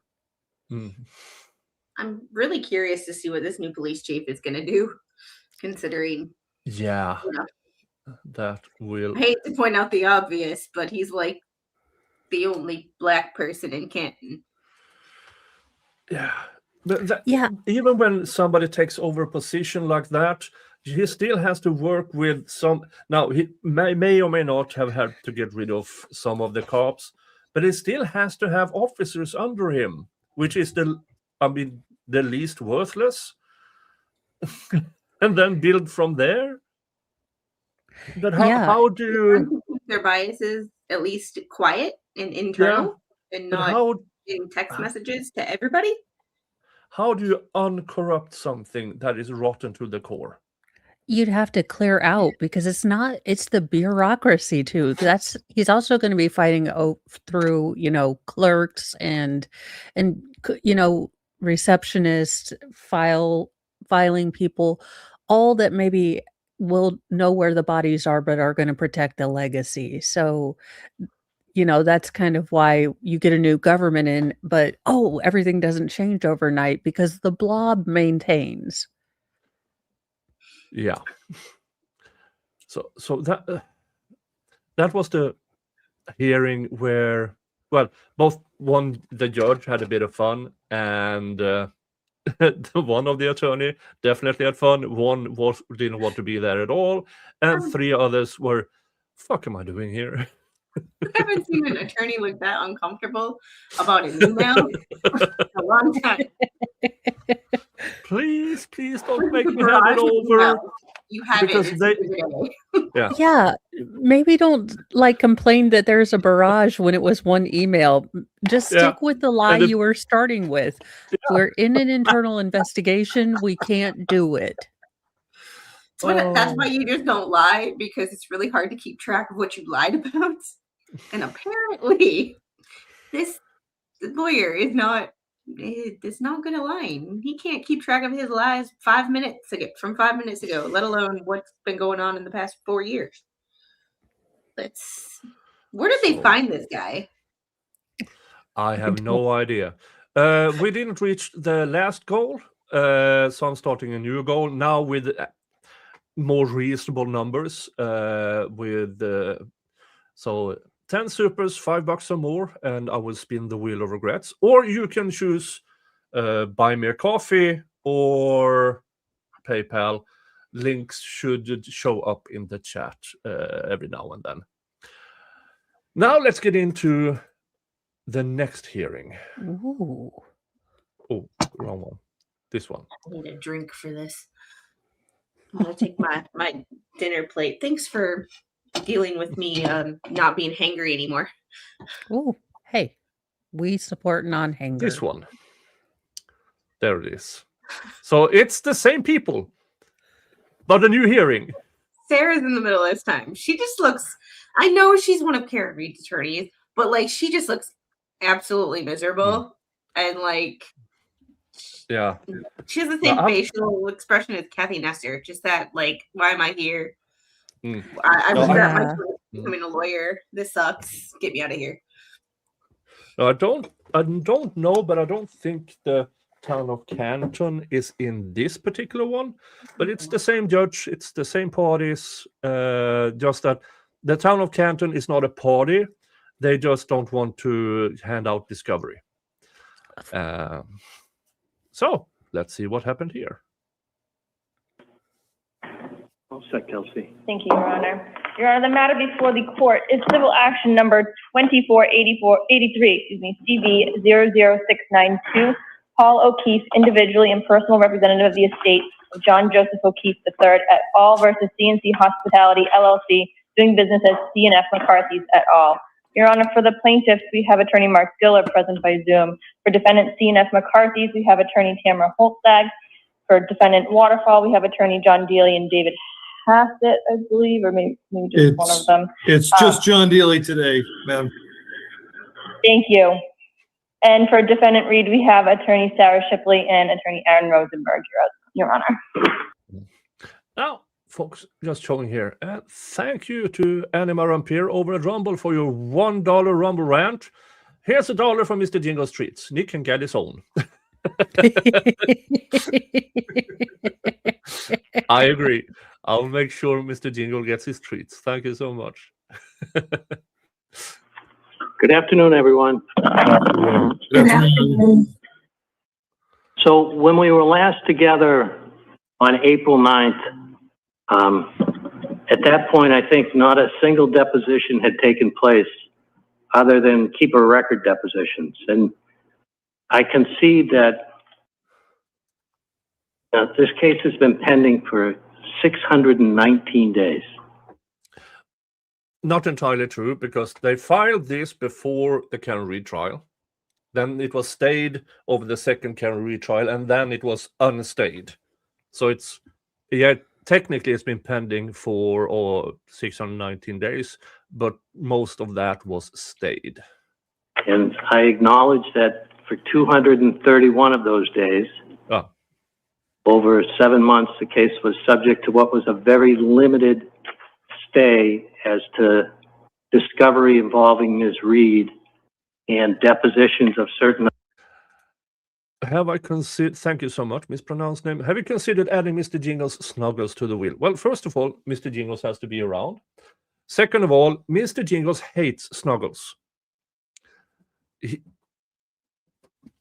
he is. Hello, Mr. Jingles. Come snuggle with me. Come snuggle with me. Come. No.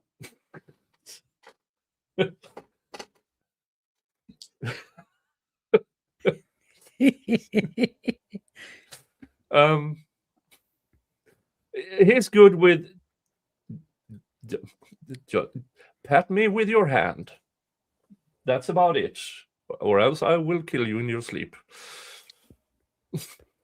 It's a good suggestion. Oh, yeah, that's why it's on the wheel of regrets. Yeah.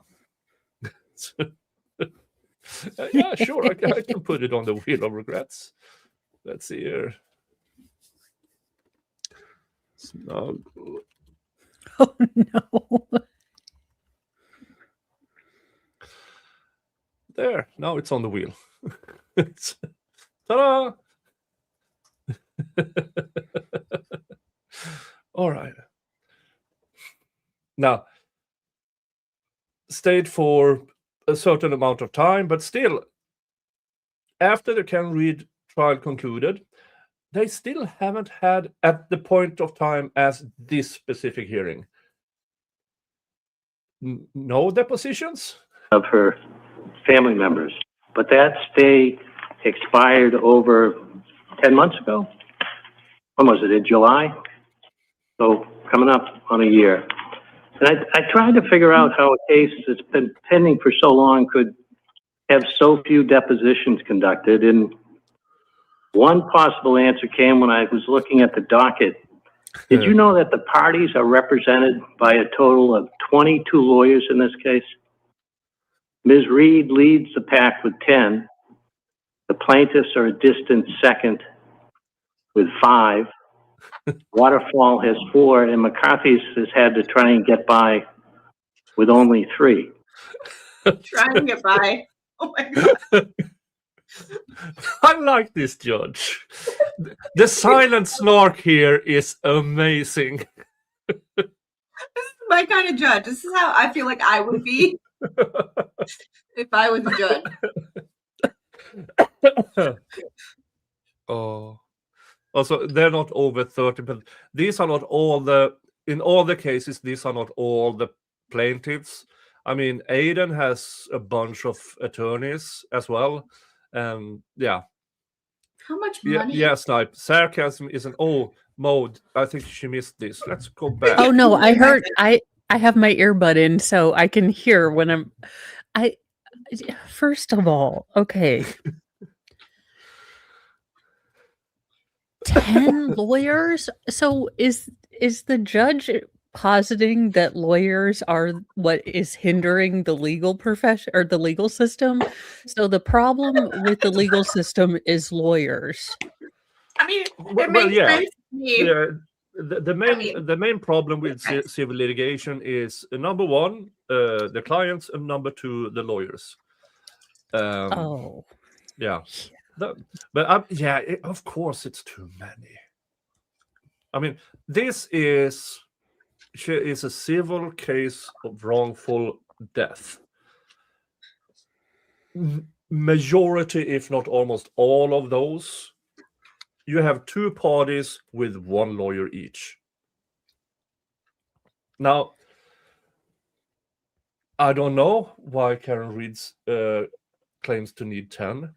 But in this case, since she was innocent in a court of law, or not guilty in a court of law, I actually believe this is paid by her insurance.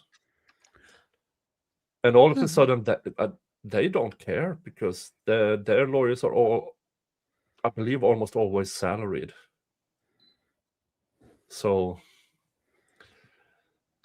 I'm not entirely sure. I will let people who are more into this trial than I am. I just heard about these 2 hearings and it was kind of hilarious. And I thought, yeah, that's good for a Friday. I saw part Parties of are it. I didn't see this one. So Oh. Yeah, but I mean, this line of Possible answer came when I was looking at the docket. Did you know that the parties are represented by a total of 22 lawyers in this case? Ms. Reed leads the pack with 10. The plaintiffs are a distant second with 5. Waterfall has 4, and McCarthy's has had to try and get by with only 3. But then I thought of the attorneys that are involved in the case, and they're all experienced lawyers, and so they can't be the reason that the case has been pending so long with so few depositions taking place. Diller looking at the ceiling cats, it's just killing me. He's like, dear God, please let there be an answer. yeah. Yeah, you can see on the alternative. Yeah, we get it, Judge. We get it. It's so funny. That's the silent snark. It can't be the attorneys. They are all experienced. It's amazing.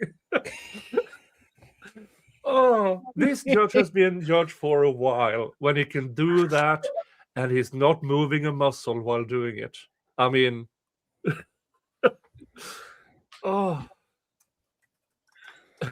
shoot, I can't.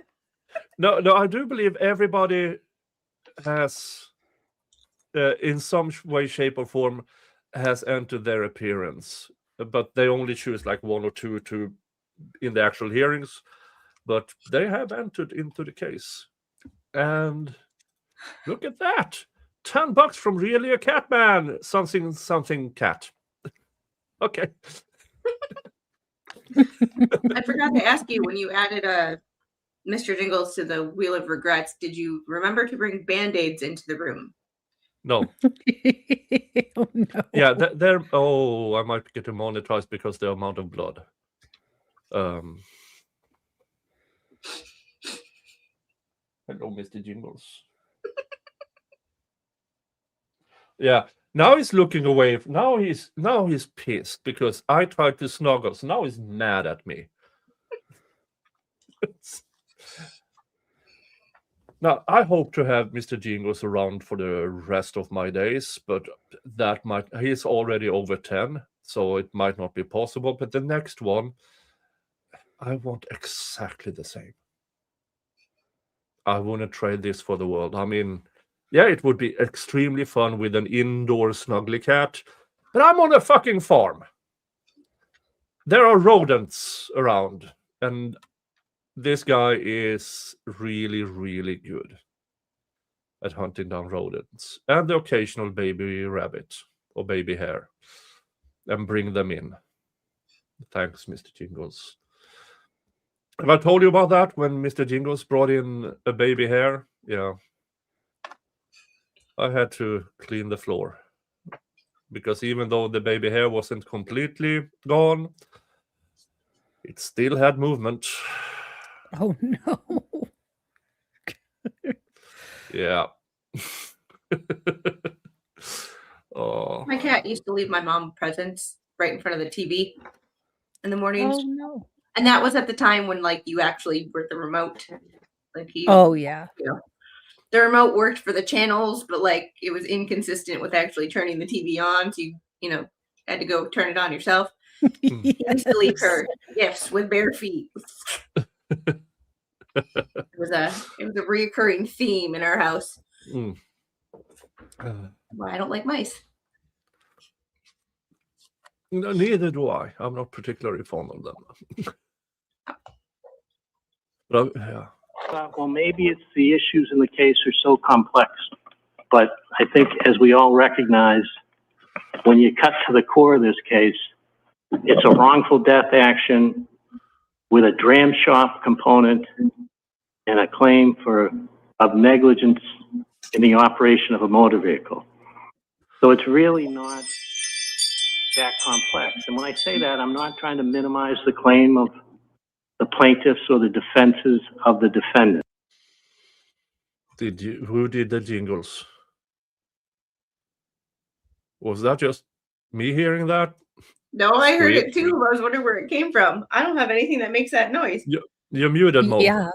Well, no, I heard it, but I thought it was you. I thought Mike, did you insert that for some reason? In what? A claim of negligence in the operation of a motor vehicle. So it's really not Yeah. that The complex. fucker And when I say inserted that, this I'm not in trying to this- minimize the claim this of video. the plaintiffs or Oh, that's funny, Mike. That's so funny. That's really funny. Oh. I like how you blame it on me. Like, it No, was but me. you look so smug. Maybe that's your resting face. I have some really bad RBF.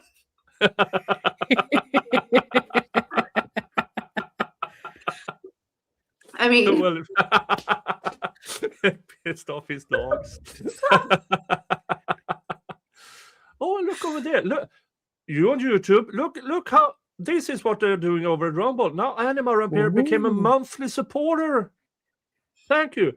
I have no idea what you get in return over at Rumble because I haven't figured it out. I think you have your own emojis. Yeah, you have axe, you have judge, sword, muted, Mr. Jingles Christmas, female Viking, male Viking. JKD Buck's always getting these random screen grabs of me and sending them to me. Like, that's where this picture came from. My face. I You think get money for the monthly thing there, right? Yeah. I mean, I don't think Rumble takes more than like 10-15% or something. So it's quite beneficial. It's quite beneficial. Wait a minute. Let's see here. Live streams. Let's see here. Dun. So since YouTube is how YouTube is, let's share copy. Let's see if I Rumble. This is the stream over at Rumble, so I posted that in the chat. Now it's a hassle to log into Rumble and find me on Rumble unless you have a direct link to it, because Rumble is still primarily political. But I mean, I get but I mean, you have to start somewhere.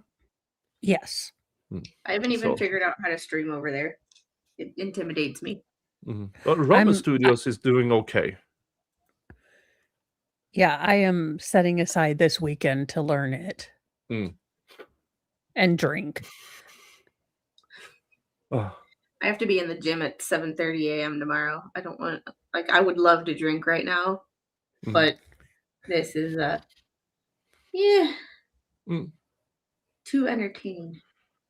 I would love to have a drink with this, but got to work out for 2 hours tomorrow, so I can't. Is she wearing the same shirt? That's what I thought. Let's check.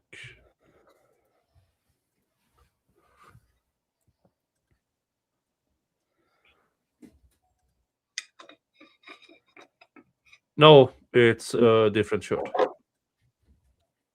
Okay. It's her facial It's the expression. same, it's the same style of shirt. Okay. Yeah. You're right. And if I were a lawyer, I'd probably just buy like a bunch of the same shirt and be done with it.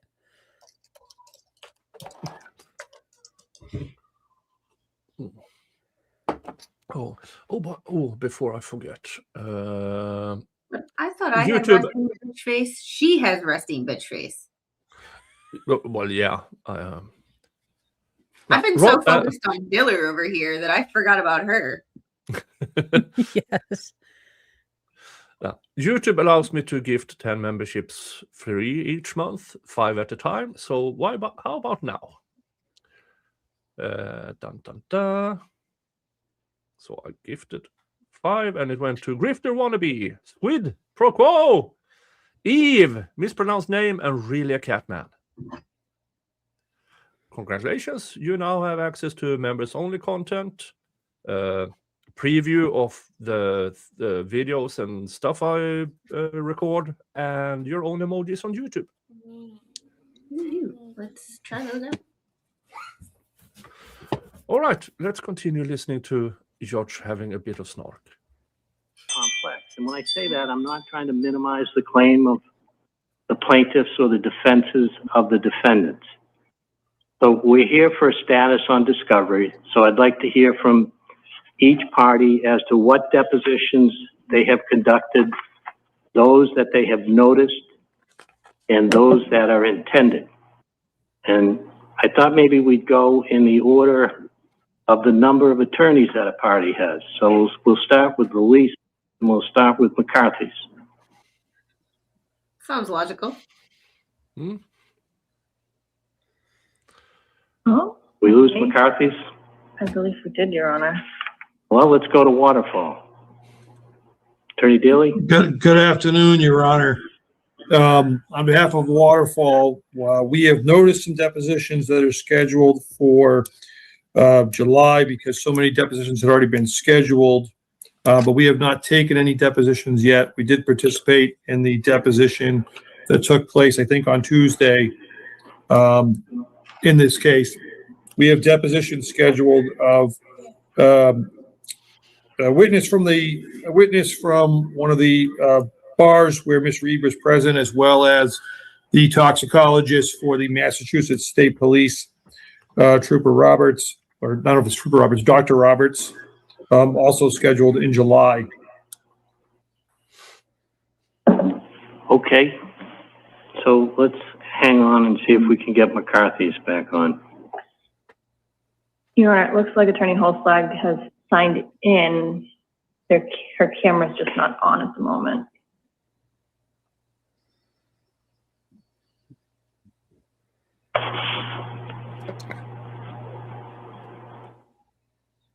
Ooh, look at that. Side Eyes bought me a coffee. Thank you so much, Side Eyes. Ooh. That is so Can you sweet. hear us, Attorney Holzflag? I can, Your Honor. Can you hear me? Yes. So I don't know how much you heard of that, but what I'm hearing from each party is to what depositions they have conducted, those that they have noticed, and those that they have intended. So Thank go right you. ahead. Thank you, Your Honor. Pardon me. So we have to send out today or tomorrow the deposition of for two. Attorney Holzflag, you're kind of breaking up. I don't know if everyone else is hearing the same thing. And Hold the on, let trial me court, log back off and come back in. trial court wants us to do more things by Zoom, which is shocking to me, given what happens all the time. Go ahead. They say Let me that. see if I can bounce out and come back in. Okay. Well, George can't avoid the snark. He really can't, because now George can go mad or go snark. This George chooses snark, and I respect that. I respect that so much. we're waiting for, they say that the bar wants it. How about all of the members of the bar that are on this Zoom call? Do you want more Zoom and more virtual appearances? No. We're okay with Attorney Rosenberg. George var threatening, I can have you back more often and do this more often. And the attorney goes, no, thanks.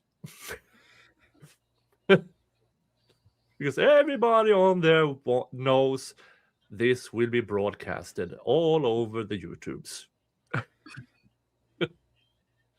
we're agreeable to the virtual appearances, and there's time and place for us to have in-person appearances as well, Your Honor. How do you think young lawyers are going to learn? if they're just sitting on a screen. But anyways, Attorney Holstag, can you hear us? I can hear you. Is there still feedback, Judge? It's gone now, so go ahead. Okay, so I was saying that we have ready to go today or tomorrow the deposition notices and subpoenas to two of the patrons of Waterfall. We've been coordinating with Counsel for Waterfall, who also have an interest in those two witnesses, as well as with plaintiff's counsel. We also are going to notice. Wait, what? Nick, if you want a fun short trial to watch, Senator Nicole Mitchell broke into her stepmom's house dressed as a burglar to steal her father's ashes. She was caught red-handed in the basement by cops. That's a loaded. That is the most awesome thing I've ever heard. Yeah. Google this. We need to cover this case. I think that's next week for us. We've got it figured out. Thank you, Eve. Nicole Mitchell trial. Day 1. Fargo, North Dakota. Oh, not in Fargo. This was last year. That was last year, but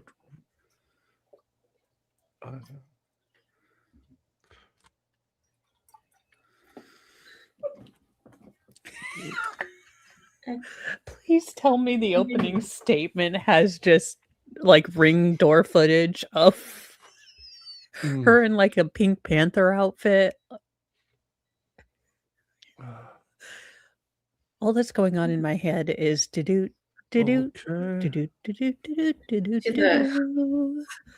when she was running for state senate, her bio says TV meteorologist, military officer, and lawyer who's running for Minnesota State Senate in District 47. How are you a meteorologist and a lawyer? Like, those are very divergent kind of fields of study. Not that you way can't. through college somehow. Yeah, but I was a meteorologist, but I really got into the law because I sucked at meteorology. Like, I'm imagining she did meteorology like they did it in Mean Girls. Like, it's raining. Let's see. It's 100% chance it's already raining. Yes. I mean, you are, there to genuinely disappoint people with unexpected results. I mean, both professions allow you to lie to the public. That's a really good point. Fox 9 Minneapolis St. Paul. That I found day 4. Let's see here. Let's search for it. No, not day 4. Oh!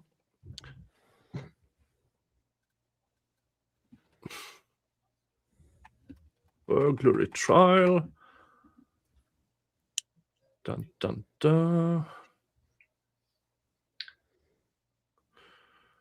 Oh, there's a playlist. Please let it be the. Okay.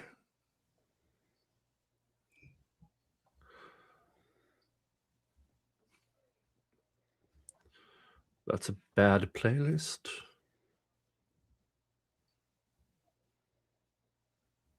Yeah, I will find it. I will find all the streams needed, and we will start Monday. Awesome. With Senator Nicole Mitchell burglary trial, where she tried to steal her father's ashes from her mother.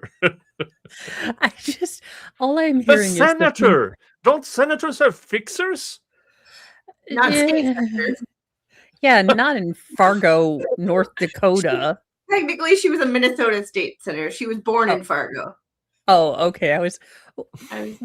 Yeah, this is Minnesota, not. And let's be real. They all went to the Leering Center if she had fixers. So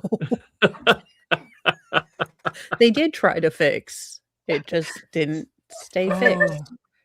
They fixed the wrong thing.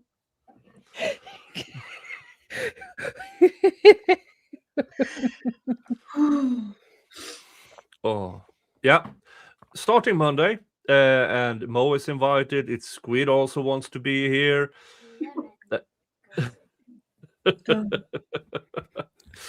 A short, very interesting trial that is made for humor. That's what we need. We need someone. Okay. Why couldn't. I mean, I've never been one to want to keep an urn. I have. But No. I haven't had someone that I felt that I would be a good steward of their urn. You also had a to-do list, which the cops found in her A burglary list of rucksack. premeditation? Yes. So I might be morbid, but I took my grandfather's ashes and they're in my closet on the shelf right above the safe, right above the force multiplier safe. Well, that was my But I other al- thing. I didn't know where I would put it, and I would be afraid that I'd lose it, and that was just Well, I took it because my dad was very, very upset with my grandfather and his lack of planning, knowing that he was 90 and having to do all that stuff. And I was very scared that my dad was going to get mad and flush my grandpa's ashes down the toilet. So I took them. There may have been, like I said, I wouldn't have been a good steward. My dad will get them back when his house is done. His father will be the first occupant of his new house in Georgia when it's done being built, because I will have the keys after he closes while he's trying to sell his house. Well, if anybody's wanting to buy a house in Wisconsin, I know one that's for sale, by the way. No. I covered the Anderson trial. No. Yeah, you can't live in Wisconsin. And I've made fun of Daryl Brooks too much. Yeah. I can't see. I couldn't. Darrell Brooks was another one of those trials I couldn't watch because my cousin used to own a house a mile from that parade route. My first tattoo on my foot, I got on that parade route. It was so odd because I tried to rewatch it and I forgot how incredibly infuriating he is, and how slow. I mean, I was having to put him at like 2 just so I wouldn't lose. I was like, because I thought, oh, here's an easy trial to kind of watch, and he's a jerk, but he's just so infuriating. The judge was more infuriating than he was because she did a bunch of TV interviews after that, because she was only she's only acted the way she acted in that trial because she was running for Wisconsin State Supreme Court. She didn't get it, obviously, but she was running, and that's the way. That's the reason she acted that way. You have to establish order in your court, and then when you can't have this, okay, I'm going to count to 3, 1, 1.5, 2, 2. I can't even do that with my toddler. No, he is a toddler. You put him in that room. If he refuses to be quiet, then he doesn't get a chance to interview. Borowski would have done so much better with that case. But it wasn't Borowski, but it was another Milwaukee County judge that let him out on bail, which was the reason he was able to do what he did anyway. So Milwaukee County Courthouse is another one that needs to clean house. But they kind of just did with the backdoor judge.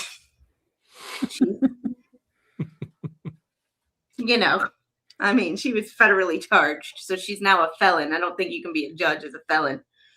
So,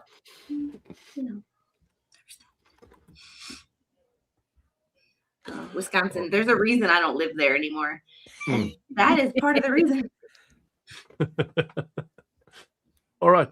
Now we know what to do next week. Let's get back to snarky judge here. The deposition of one of the patrons of our own bar. And then in addition to that, we've been in constant, or I should say frequent contact with plaintiff's counsel, Mr. Diller, as to the scheduling of 4 witnesses on behalf of CF McCarthy's. which are scheduled for May, June, and July, and we're working on dates that work for all the witnesses, Your Honor. Okay. Attorney Diller, on behalf of the plaintiffs? Yes, Your Honor. Thanks. At this stage, plaintiff has taken the deposition of Stephen Scanlon. We've served 13 notices of deposition, 3 to occur in May. Karen Reed is noticed for June 19th. Aidan Carney is scheduled in July. We've got a pending motion to intervene in the Norfolk Superior Court to enforce our subpoena to enter into a protective order and get access to Mr. Carney's digital evidence. On February 11th, 2026, Your Honor, the defendant Reed noticed 19 depositions and scheduled them for specific dates. Yeah. Remember, this is the attorney who a while ago said that Karen Reed said this in one of the recordings, and then he had to more or less apologize to the court for, she didn't say that at all. He got the information from a Reddit user, and he presented it in a motion to the court. And Mr. Rosenberg was, the fuck? That sounds like something Shapiro would do out of Florida. And Diller doubled down up until the day of court when they went into judge's chamber to play that recording. And, well, Diller I will remove this motion. It is apparent Karen didn't, yada, yada, yada. And now here he is, and he's trying to throw shade again. He's going on the team. Plaintiff blocked off all of those dates and prepared for such depositions at that time. Attorney Diller, let me, I'll give you the chance if you want to complain about something, but right now I just want to know what depositions you've taken, those that have been noticed, and those you intend on taking. All right? Okay. Yep. Okay. Attorney Rosenberg, on behalf of Ms. Reed. Thank you, Your Honor. We've scheduled, we have noticed, I believe, a total of 15 or 16 depositions. We had, I believe, 2 that were supposed to go forward that witnesses were unavailable for, that we rescheduled. And we recently rescheduled some of the remaining depositions that we had previously noticed as a result of scheduling changes and the way that discovery has proceeded. We've got the most of our depositions relate to the one claim that Your Honor didn't mention when you were discussing the case, which is the intentional infliction of emotional distress claim against Ms. Reed, which relates to what the plaintiffs deem a false narrative. And the defense to that, obviously one of the defenses, is that that's not a false narrative. So a lot of these witnesses relate to that quote unquote narrative. And so I would just say, I don't think it's as simple. And in fact, as the plaintiff has argued, it's not quite as simple as just a wrongful death claim because of the way that the plaintiffs pleaded. So we've got them all, we have them scheduled, I believe, Mr. Diller said Ms. Reed is currently scheduled June 19th or so. I think most of, if not all of our depositions surround that date and finish up at the very beginning of July. As Mr. Dealey said, I think that's when they've noticed the depositions that they noticed. And you mentioned 2 depositions that had to be rescheduled. By the way, folks, breaking news from Daily Mail. FBI finds reveal reports of 4-foot-tall beings emerging from UFOs. I knew Stephanopoulos wasn't of this world. Yeah, and Wolf Blitzer. If you wonder what, Dave, isn't he kind of weird? The prosecutor from Jodi Arias. Yes. It's a throwback. I haven't thought about that case in a long time. Shizzy. This makes perfect sense. I'm sorry, Squid. Oh, let's see. Daily Mail. Oh, I have an I think I whole haven't had alcohol. This is great. I mean, this explains so much. So alien life exists, but we haven't proven intelligent life because they came here to talk to any one of our leaders. new videos and evidence fueling theories of extraterrestrial life. 4-foot Ooh, tall is crewman Alfred? exiting a UFO in the 1960s. Is Dave that old? I don't Could he be know. born in the 60s? I mean, it could. He could. It explains Yeah. why he calls court and can only drink Lambrusco. Yeah, definitely. And Or is it Prosecco? It's something Prosecco. girly. Yeah, one of the two. It's very lightweight. That explains a lot why he I say can't that drink like human alcohol. I'm not lightweight.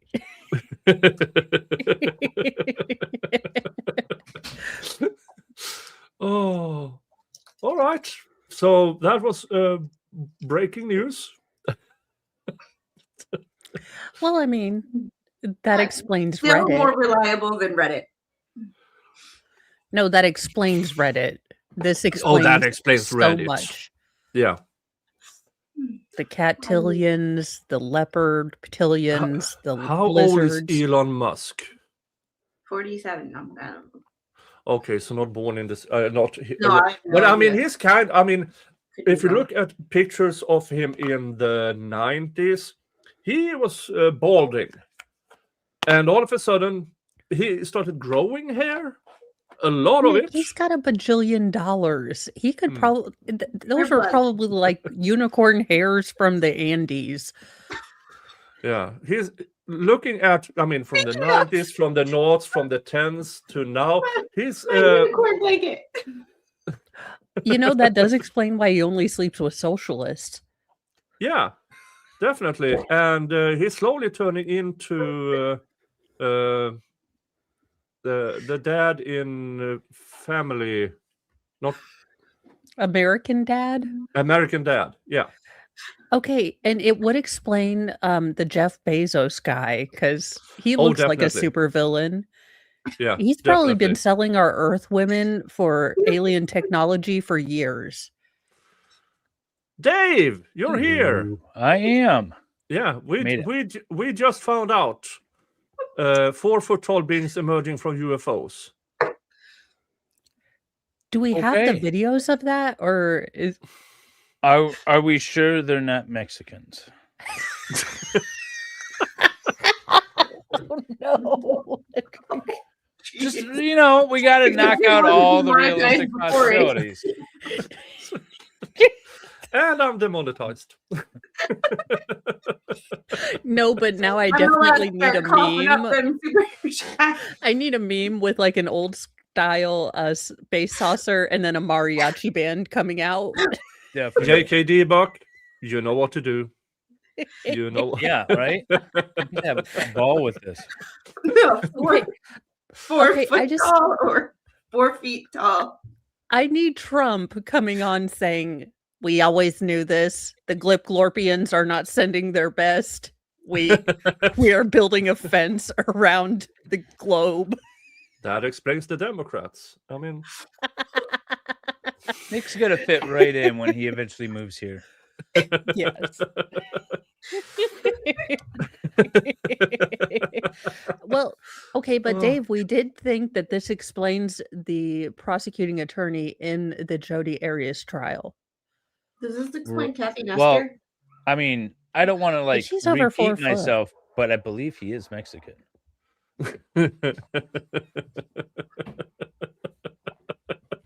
It was an inside job. oh, Oh, shit.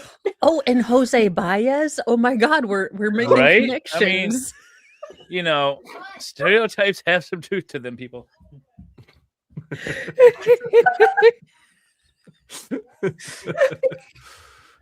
I'm glad I could join for this little part.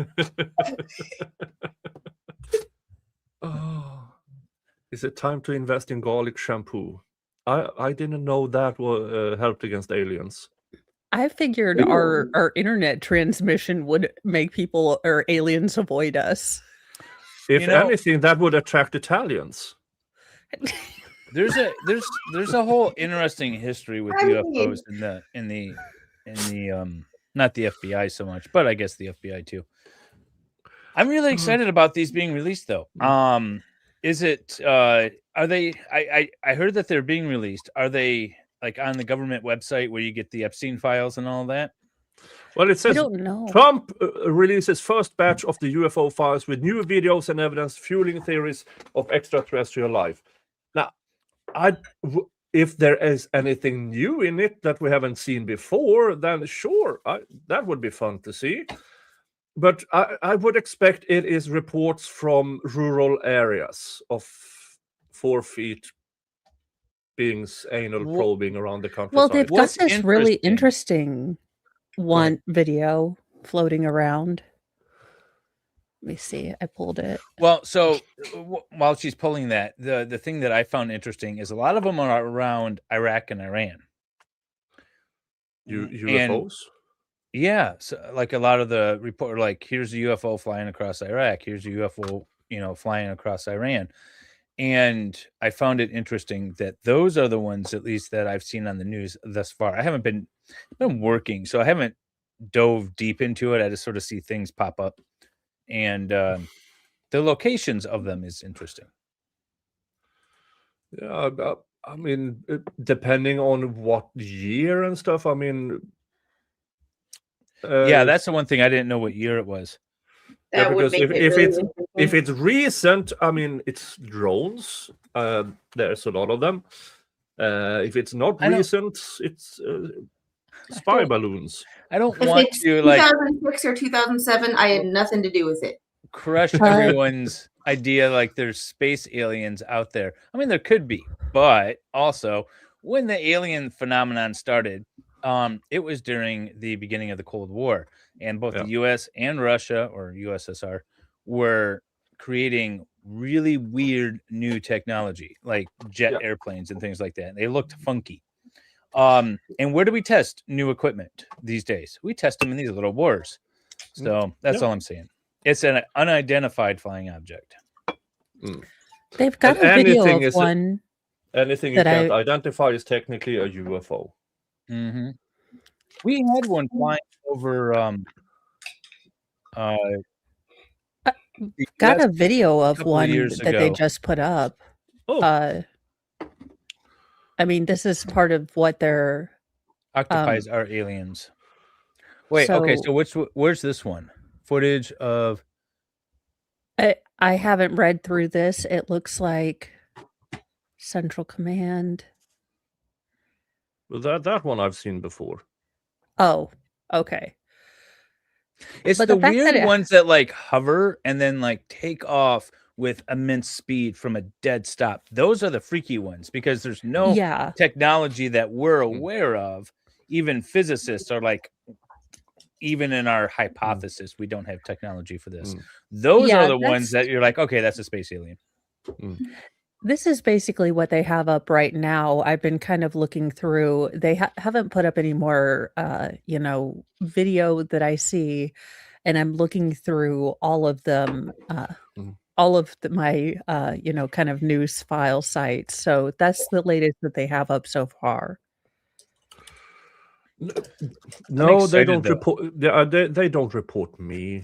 I mean, there's even a tracker going on where I should be in the world, going slightly above the speed of light. Somebody said, I can't remember who it was. I don't remember if it was like Neil deGrasse Tyson or the guy in the wheelchair. But somebody said like Stephen Hawking. It can't have been the guy in Stephen the Hawking. wheelchair because he couldn't talk for the past 50 years. Well, his robot voice. Oh. Somebody said, like, we don't want to meet the aliens. Just like think of what humans did when they encountered a new group of humans and they With were more less powerful. technology. Yeah, Yes. this is it, and I think the three-body problem has illustrated that there are several permutations of the Fermi paradox that might be, more dark. We could be in a dark forest or we could be, purposely in a dark forest to keep us protected from, more advanced civilizations, or they destroy themselves. If they're capable of getting to us, like we know, like within our solar system, there's probably not life. So they came from outside the solar system. If they're capable of getting to us, we're like chimps to them being humans in the 21st century, right? They could just do whatever they want with us, and there's little we can say about it. Yeah, that's where I'm hoping that all the romance novels where all the alien civilizations just need women works out. I mean, sorry for you dudes, but like I'm gonna be okay. I just hope their society has like a PETA version for humans.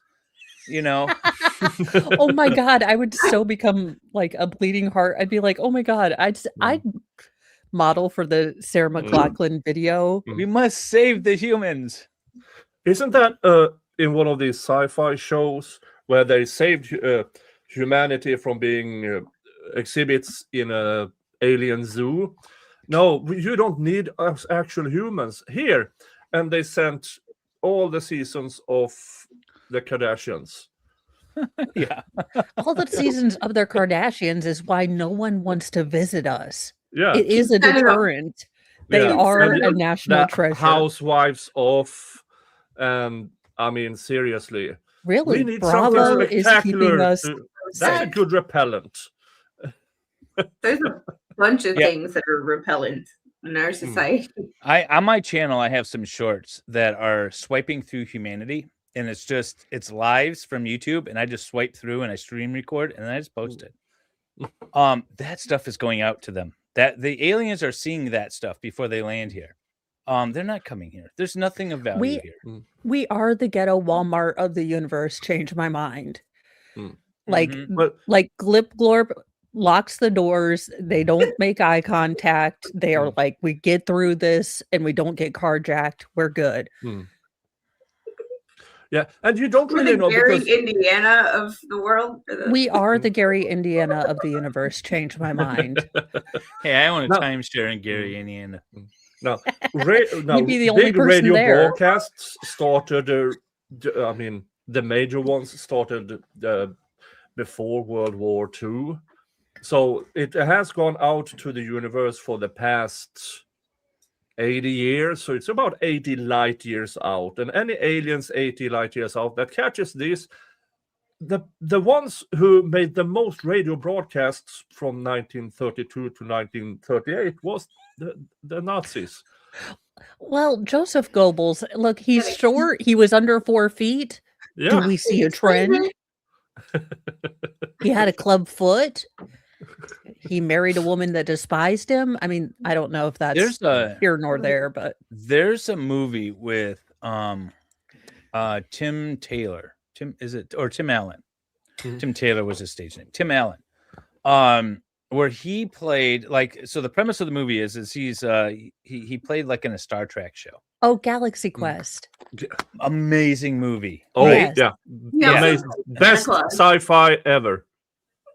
Best sci-fi ever. He also played Santa Claus. Yes, no, but Galaxy Quest is awesome because the aliens show up and they expect this like Star Trek type crew to actually be like a technology or a group of people that can actually fly. And so they recreate their ship and they're like, oh, you got to save us. We saw you saving everyone else, and like kidnapped them. It's a great movie. I love that movie. And they're just like old retared actors that are doing the Comic-Con, thing at this point. It's hilarious. It's like if they brought oh God, what's his name now? Captain Kirk. Who played Captain Kirk? Like William Shatner. Yeah, William Shatner. If they brought him up to space and like, oh look, we recreated your ship for you. Fly it. Yeah.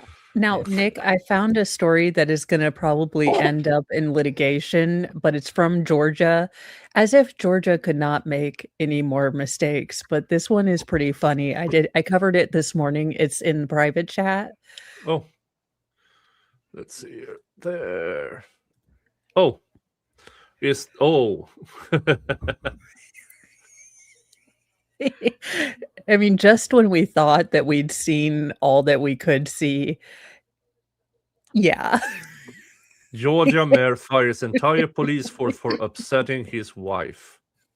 She must give the best blowjobs ever. Well, you'll see a picture of her, and I think she's a pillow He was princess. just I think tired she's of sleeping starfish. on the couch. You know, he's just like, I just want to sleep in my own bed. Okay, Panama Jack and Miss Crabapple. What is going on here? I mean, that screams Georgia. Can you tell me what town that was? Okay, I couldn't pronounce it. It was what is it? Okay, Cohutta. Cohutta. Cohutta. Cohutta. Yeah, that's what I wanted to call it. Yeah. It's windy. Now, that's have a vague recollection of Silence of the Lambs. Yeah. I'm having friends. I'm having a friend for dinner. He just hung up the phone and invited some friends over for a nice I'm not dinner. sure if she has crazy eyes or she has Stockholm syndrome in that picture. She looks No, terrified. he's the one with Stockholm syndrome. Good point. Where And did this is they a get all the picture they green saved. taffeta? Oh boy. Okay. It's not anywhere near here. Inappropriate comments about his wife is- Pam on Facebook. So what happened was she had been fired as one of the clerks in the town, but the mayor was like, look, we're not going to look for anyone else. So she was going through this small town's like personal files and gossiping with everyone. Okay, Mo. It is technically Georgia, but the closest city is Chattanooga, Tennessee. So Oh, it's up with yeah. Okay. So it's like 20 miles from the. Yeah, actually, it's like about 2 half miles an from the hour from the border. half an hour from Blue Ridge. Yeah, it's. I like looked it up, and it's like 5 hours Folks- from here. Folks, it's Appalachians. Yeah, Yeah. it's And, Tennessee for it's like a mile and a half from the Tennessee border. That explains it all. Yeah, but basically the cops were getting a lot of complaints. They weren't, a lot of the things were being gossiped about and things like that. So they had filed complaints and they had talked to the council for, the city, and the mayor said, hey, no, I get it. My wife, she's a pill. You're not going to get in trouble for complaining about her. And then they were all fired. I'm trying to find what they said. That they didn't say. So I guess they posted things on Facebook, but then they must have taken them down. Although y'all need to do some cardio, sir. Weight Watchers Anonymous. Where's his neck? Did it disappear? This guy. What's going on? Did he do so much Okay, wait. shoulders that his neck what disappeared? what pissed her off? That's what I want to know. Well, Yeah. that's what I'm trying to figure out, but the article didn't really say. But why is so the mayor's name is Schnick? What? Wait. Cohutta Mayor Ron Shinnick and Pam Shinnick. Nick. I like Yeah. Schnick better. No, it's an I in between. Shinnick. Nah, You're pronouncing no. that wrong. Nick, English is not your first language. It's Schnick. That's me. I don't read. I make words up. Oh, where's the pronunciation? Yeah, Mr. Muffin Top over here, yeah. I mean, the guys on the far ends there looks like they are the one who runs after criminals. And Well, the guy, their defense, they probably get like one criminal. Yeah, it's a town of 1,000 people. It's not huge, but I can't imagine what they're going to do without a police force. I mean, Sheriff department. So I was going to say, generally, they either contract with the state police or the sheriff department, depending on how the state is set up. In Michigan, unincorporated will get like one deputy patrol, or they can from the sheriff department, or they can contract with the Michigan State Police. So that's kind of how it works. Like where I live, it's just the county sheriff. There's no local police. Generally the sheriff, but we also have GSP, which GSP is, I don't know. They're a special breed. I don't exactly know how to describe them, but they live for doing pit maneuvers. Let's put it that way. They can do a pit maneuver. They're all over it. They're a hood sliding kind of guy. We have this new thing, the police around us, where they have grappling hooks that fire out of the front of their cars. And it's supposed to latch on. Crap is that? Yeah, no, and it has caused so many wrecks. It is like a complete disaster. But they're like, we'll figure it out eventually. It is the worst disastrous that sounds thing. like something I would make up. Like, and I don't understand physics. So they are harpooning the criminals. Yes, as they're running, like in a vehicle to vehicle, they're harpooning them, and like the freeways are constantly shut down because it just turns into like an explosion of car parts when it happens. Mad Max. Let me see if I can find it. I'll show you guys. No, the news stories. Dave, I had to. The last time you showed a video, I had to remove it from my birthday stream because, of course, it was claimed. What video? The what we want, the rat callers? No, the badger callers video. What? That was claimed? Yeah. Well, I won't play a video. I'll just show you guys. I thought you were going to say because they have these things like little locators that sometimes they'll launch out and stick on a car. Yeah, but they always look like flying dildos, if you ask me. Well, they do. They're long and cylindrical, and I just figured you could get the guys that. And that's the first thing your head goes to. Yes. When I think long and cylindrical, my brain goes to something like that. Well, they looked like they had suction cups on them, and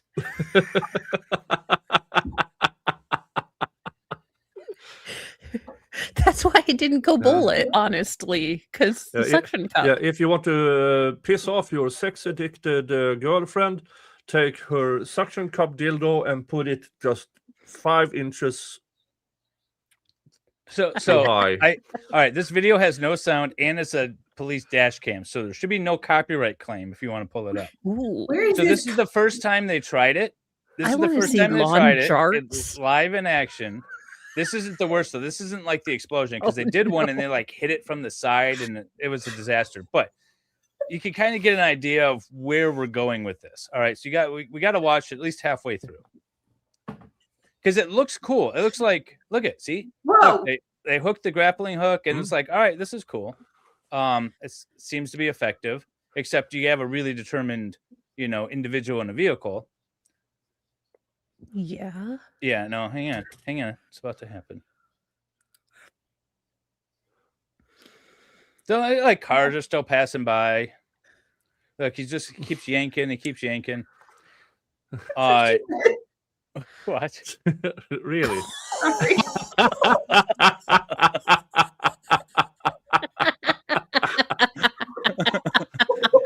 Oh, yeah. So this is what Michigan police have now. Look at that. Just rips the axle right off.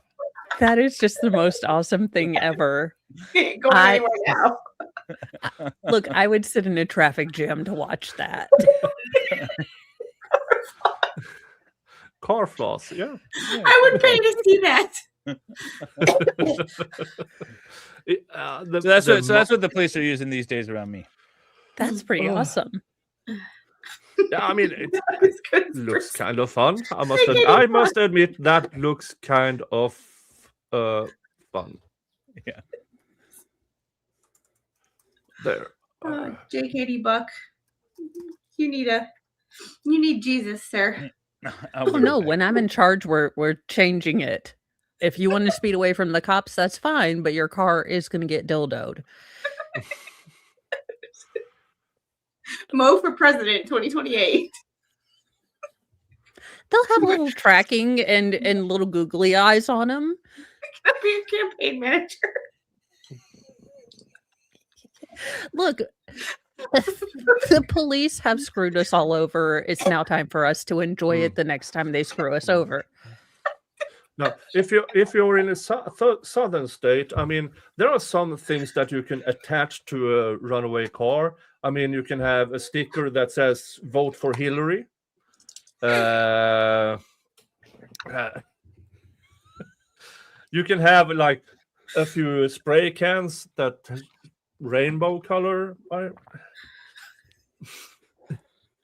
If you've never seen Top Gear, when they went to a bunch of British guys making fun of each other while driving cars, and they decided to go down south and have fun with each other's cars, and they had this "gays are okay, vote for Hillary" and everything, and then they went into a gas station in a rural area deep south, and all of a sudden they started to show up pickup trucks. They weren't happy. I mean, they were genuinely scared. Yeah. Mo, Yeah, I mean, Danny Extreme has your campaign slogan, Mo for president, we've elected worse. I know, but that's why I made that up, because it works on so many levels. I'm nonpartisan. I'm politically homeless. So depending on whoever you feel like, we have in fact, well, it will mark you as a lawbreaker. It'll be in American colors. It'll be patriotic. But these Like the pursuit Star Pop. these pursuit dildos, do they have different colors per size? Yes, they'll be bigger for a felony stop. What did I come back into? Will it have a beak? Will it have a beak? If you're trying to apprehend a person in Atlanta, it's big, but if you're down south, it's I don't know. What if they get a lady? Oh no, we need to think about this. Look, I will hear come from up with inside the car, a lady screaming again or deeper. No, that's the real penalty. We send them out, but we don't send the batteries. That's how we get them to show up at court. We're like, we have all the double D's. Oh. Oh, okay. Is there a special Swedish version? I don't know. No. MLS, you might not know what's being said or where this is going, but this is all. What? I have no idea what's going on. I walked into something. I jump off the screen for like 30 seconds and I come back. Oh, your fault with the body or the dash cam. The What? pursuit dildo. The pursuit dildo. Well, they have these trackers that they launch that they have like a suction cup on them. And I just figured, why couldn't we make them a pursuit? I'm trying to give ARCA work. We need Canon Guy to have more fun stuff to do. Oh, folks. Not breaking, because others have talked about it. Laura Owens didn't take the plea deal. They're going to trial. There's going to be a trial against Laura Owens. That'll be fun. Although, to be fair, there could be a plea right at the day of trial, just like we had with Cronenberg. Yeah. Once, I've said this several times, the woman who she stole both the story and the sonogram from when defense attorney deposes her, and the story she will tell on the stand of how she lost. She was pregnant with twins and lost one of the twins. Props to And- her for keeping up the, sticking with the story, right? I mean, she's committed. She Yeah, needs but to be committed. but once that lady takes the stand, the jury will want to insert the death penalty. Well, not only Well, that, I but don't know if it's appropriate or allowed under those specific. no. and I don't No. think we should insert anything near her. We don't know what kind of baby. If we insert the Constitution, I mean, Oh, So, Nick, I don't know if you can see the screen that I'm sharing. If you feel like bringing it up, but I don't know how demonetized you want to be. But this is immediately what I went to with your ladies' conversation. hold on. is it Technically, he was Dildo? involved in this conversation too. Oh, well, let's see here. Nick's like, I had a good channel. It was great. Oh, that's the wrong one. That's probably the better one. No, that is a flock of dildos, though. Okay, wait, hey, let me hit play. There's no sound. Oh no! This is what the police are doing to track suspects in most part of the world. Yes. Yes. Make shame great again. Cyclist, watch out. That's how they're tracking them. Oh, On Why? that note, I do have to jump off because I've got another stream to go on, but I will be with Shizzy. We will be possibly taking on, car chases with. I'm just saying, you see someone on a crotch rocket trying to do, a wheelie in rush hour traffic, a good shame dildoing might work. You can just make. yeah, but that's foolish. I would throw the whole helmet away. It's time to buy new. I'll let the trash it'd be bag like figure out Jeeps. what They it just is. line You them up ladies on their. brought it up. I mean, this was your whole but like could you imagine it concept here. be like Jeeps where all of the ducks?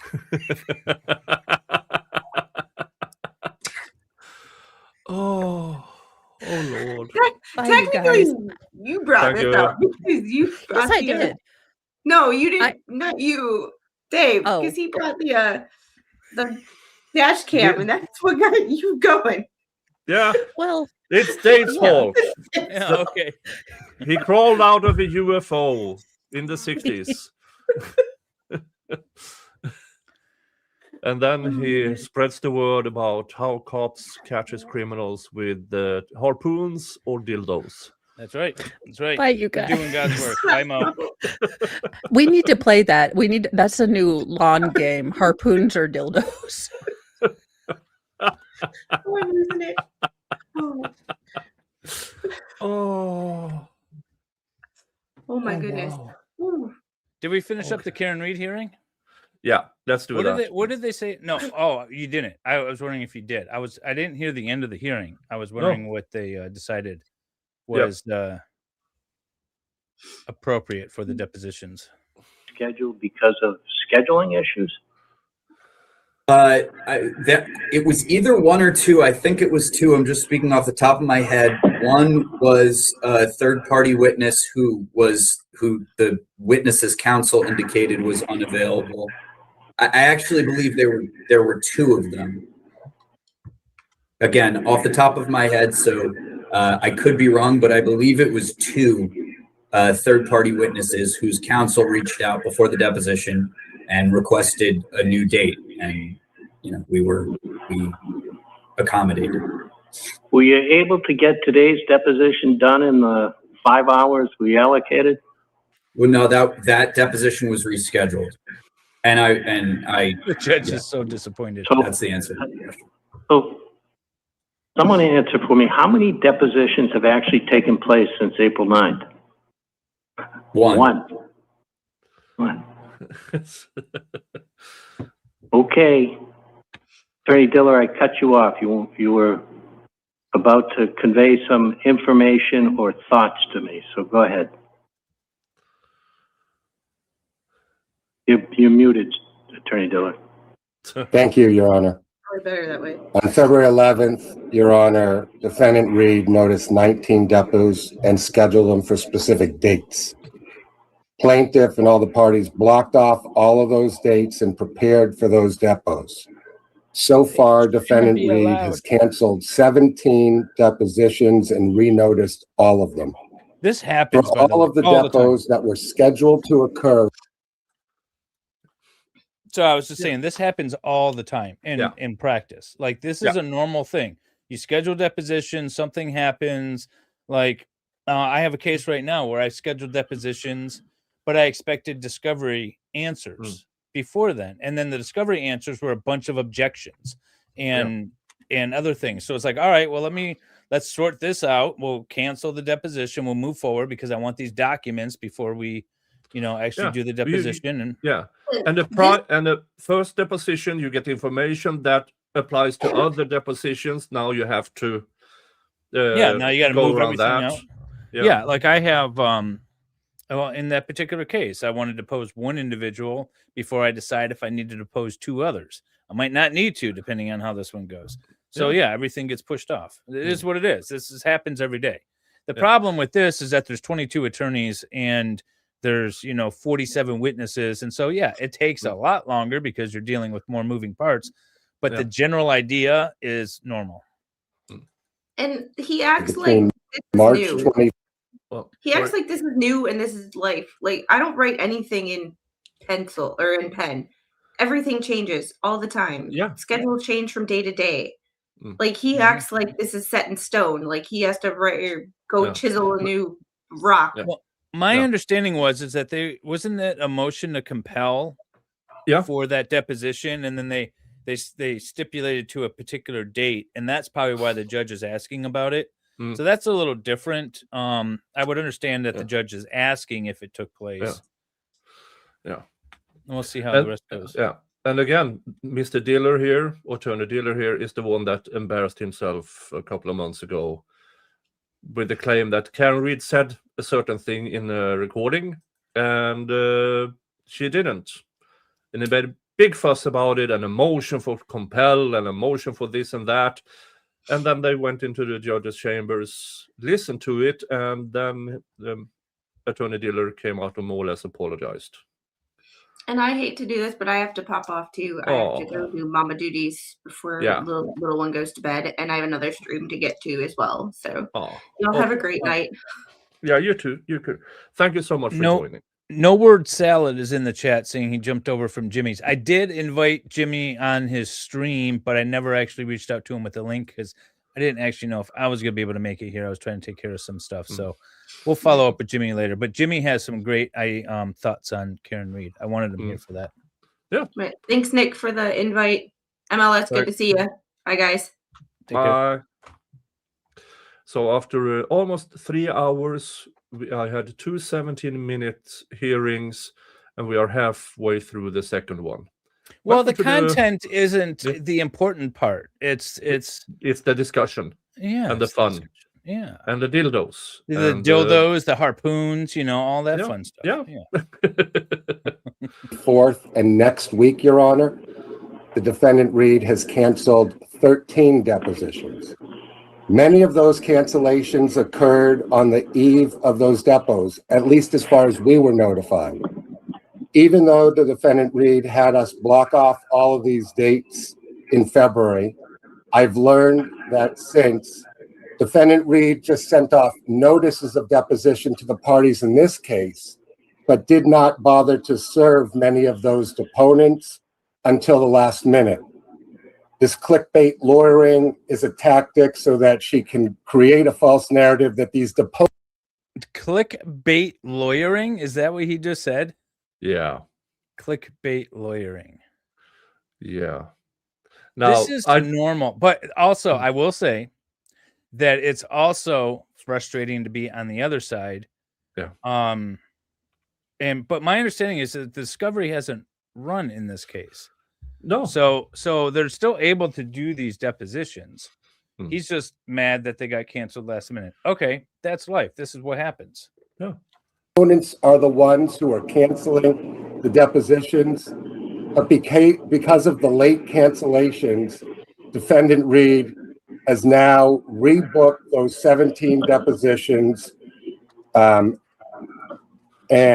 without regard to other dates that we have already served depo notices for, between now and August 1st, we have 35 depositions on the calendar in this case. Recently disclosed information from documents and depots may likely make necessary additional depots being noticed. Likely, I'm concerned, Your Honor, because I expect there will be third-party motion practice from some of these deponents. It appears that defendant Reed is using our case to conduct discovery for the 3 other cases that are currently pending with her involvement. So I just wanted to give you context to the scheduling that has occurred up until today. Your Honor, as you could expect, I'd like to respond to that context, please. Shocking. Go right ahead. Thank you, Your Honor. It's unclear if we're conducting a press conference here or a status conference in a civil proceeding. I don't know what clickbait lawyering is, but what I can tell you, Your Honor, is Attorney Diller has never raised any concern about any date of our depositions with us. If any party to this case has a concern with a date for a deposition that we've noticed, we are more than happy to discuss that. It is completely inappropriate for parties to come on to a proceeding like this and take the time to force us all to go back and forth about topics like this that should be addressed between counsel. So I would ask, Your Honor, that we not handle this in this type of proceeding, and instead, if there's a problem with scheduling, by all means, let us know and we will adjust it as we have for third parties. I'm not going to, the accusation that the lawyering is being done for a particular way, frankly, is completely out of bounds and inappropriate. And it's designed simply to be conveyed to the public and not to Your Honor. And I request that we reconsider what types of discussions we're willing to have in hearings like this prior to any conference under Rule 9C or any other court rule. This was a status conference, right? So hang on one second. I bet Attorney Holstag doesn't want to miss all this, so we'll wait a moment for her to get back on. Is she trying to get back on, Kelsey? Yes, Your Honor, she should be popping up in a second. This was a status I'm conference, here, Your Honor. right? Yeah, this is a status hearing. So it's okay. So at a status hearing, the purpose of a status hearing is to inform the court where you are in the proceedings, whether or not there's any outstanding issues, just to advise the court, like, hey, here we are in discovery. This is what's going on. This is how much time we expect to have happen, things to have happen. So it's not unusual, really, to address the... yeah, but they have had status updates from February up until now. This is the first time Attorney Diller has mentioned this. And he makes a speech out of it. Yeah. I don't know. I'm not overly concerned with the fact that he brought it up. I'm more concerned with the words that he used. Yeah. And also, who's the attorney that responded? That's Karen Reed's attorney? Yeah, that's Mr. Rosenberg. I think he got a little too excited, but I don't know. It's interesting. There's definitely some blood between these two. There's some tension between these two counsels. Whatever's going on in the background, it is boiling over into the courtroom for sure. Okay. So, I didn't Attorney Diller, have you miss anything? I heard it all. Okay. All right. Attorney Diller, have you spoken with any of the parties about these issues? Yeah, I mean, quite honestly, many of these cancellations, we weren't notified until the eve. I'll have you know that. But hang on, Attorney Diller. Did you call up any of Ms. Reed's 10 lawyers and say, hey, what's going on here? We've talked to them plenty, but we haven't talked about their position of canceling all these depositions. So you don't even bring up the issue with counsel to potentially rectify the situation without bringing it Yeah. up to the court? Really? Yeah. Oh, but by the way, it's a bit late, but I have to show this. One of the beers I didn't drink last Friday is called Radio the Mothership. Nice. That's perfect for today. The problem with grifting for booze is that the more successful the grift, the less interesting the stream gets as Nick just passes out. Yeah, we had to shut down your stream on Saturday. I had to jump in the background. That was a good time. Yeah. If you guys are members, by the way, I put a little supercut together of it. Yeah. Yeah, I agree with that. Usually I have hot sauces and other stuff in it, but last weekend, nah. Big Nick's getting pissed. It seems to be the procedure in Boston. Yeah, I'm not familiar with Massachusetts court rules or anything like that. Just generally speaking, you probably want to bring things up with opposing counsel. I want to hear what the judge has to say about that.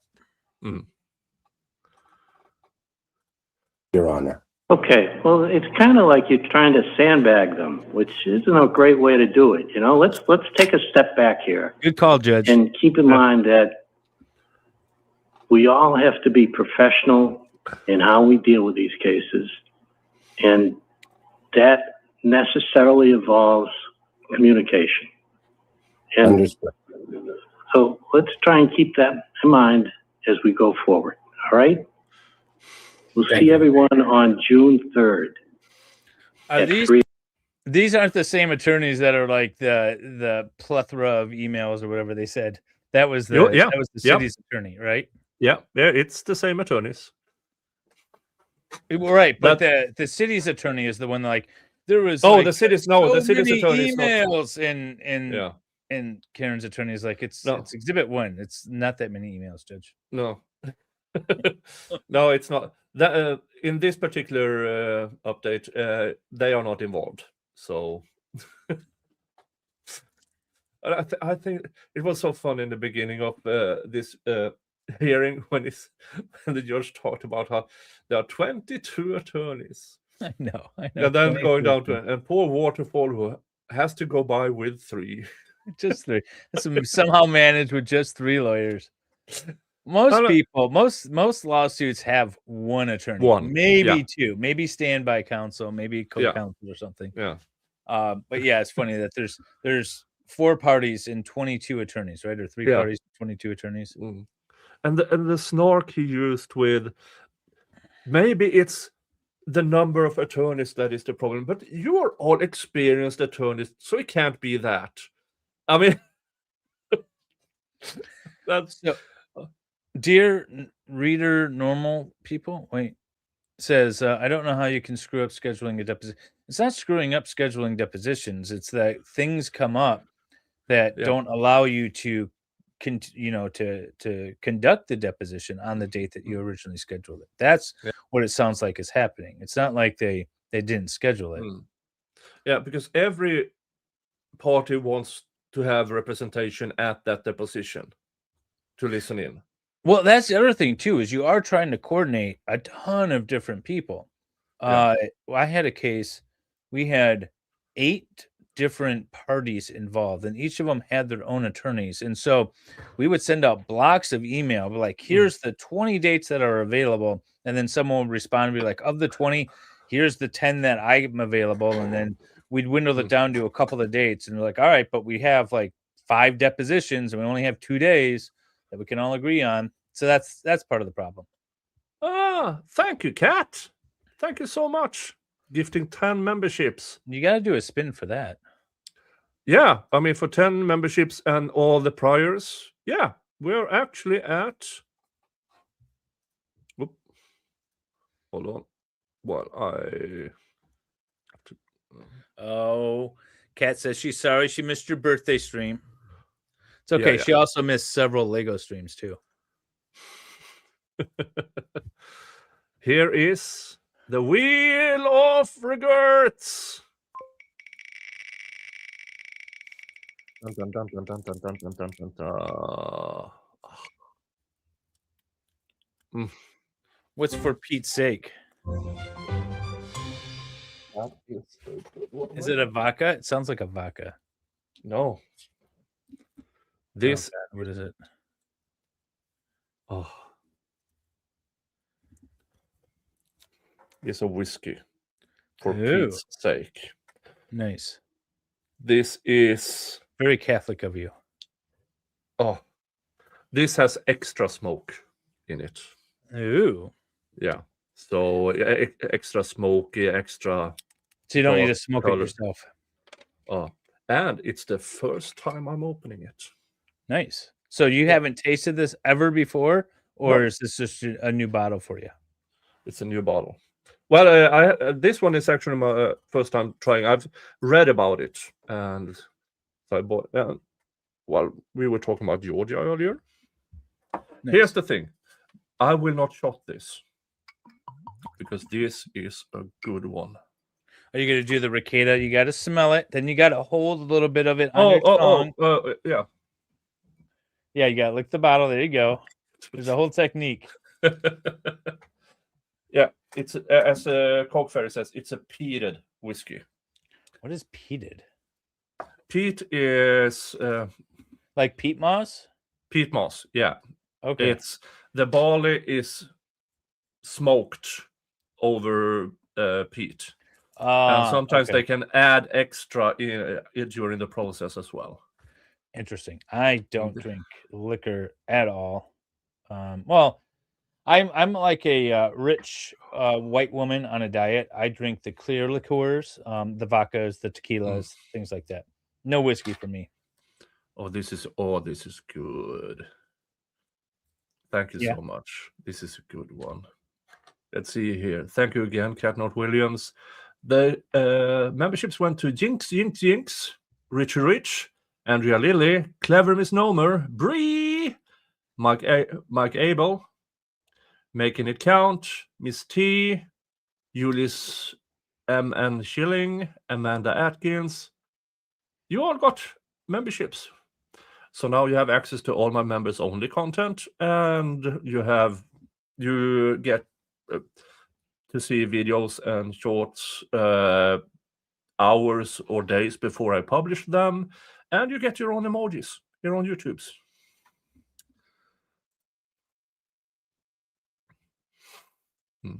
Weirdly, you can extract iron from peat. Yeah. Interesting. All right, let's get back to that. It's blurry. Oh, wait, it's almost done. Oh, I got a few minutes left. So let's try and keep that in mind as we go forward. All right. We'll see everyone on June 3rd at 3 o'clock. Is that date a problem for anyone? Oh, nope, that was it. Okay. So Turtle Boy's being deposed in July. Karen Reed's being deposed in June thus far, right? Yeah. And the other depositions are scattered throughout. It'll be interesting. We won't see those, although if like the transcripts of them are filed with part of motions, we would be able to get access to them, which would be interesting. Yeah. But we won't ever see the video of them, I doubt. Yeah. And I would suspect when it comes to Sergeant Good is that they will force them to send over at least a summary to begin with.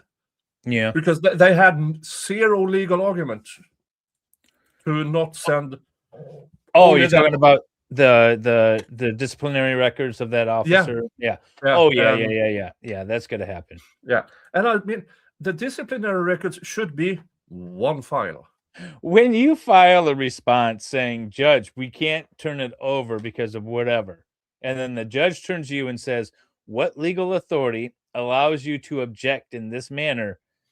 You know you should have something.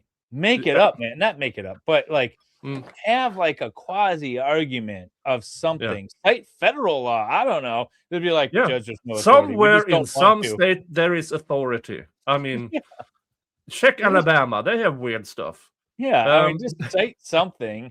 You know, you can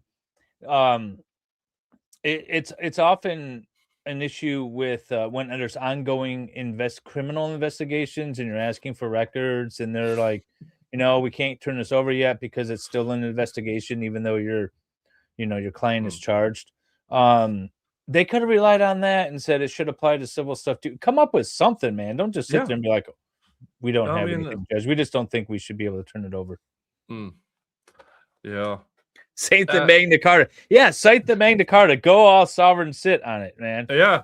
Or the says that I can't. the UN Charter.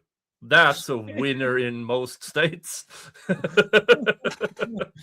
Your Honor, he's not privy to contract, and therefore I have not ascended to the in persona jurisdiction. I mean, that would have been at least something.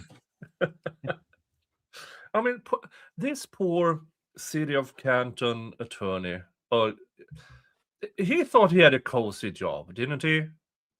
Yeah. The occasional, the mayor is accused of something, or there's a boundary issue, or something of the sort. No, all the police officers in the Canton area are morons and probably criminals.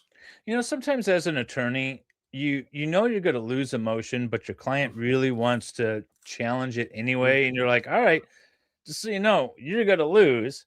I'm not going to put a terrible amount of effort into it because I've got no support for this, but I'll give it the old college try. And, and then you're left there like, yeah, no, Judge, I have nothing.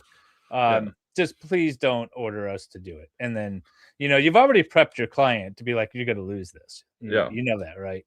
It might have been one of those situations. Who knows? Yeah. And he did got time to talk together, so he can postpone it a bit more. But eventually they have to hand it over. I mean, why not just rip the bandage off? It's very relevant. And, he kept saying, like, it was so broad. He's like, yeah, that's what he says in his motion, and that's what he talked about on the phone. But look at the subpoena; it's so broad.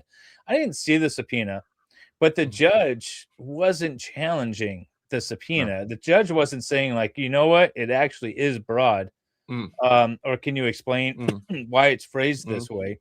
But he did ask both parties. Okay, you sir, explain how this is not overly broad.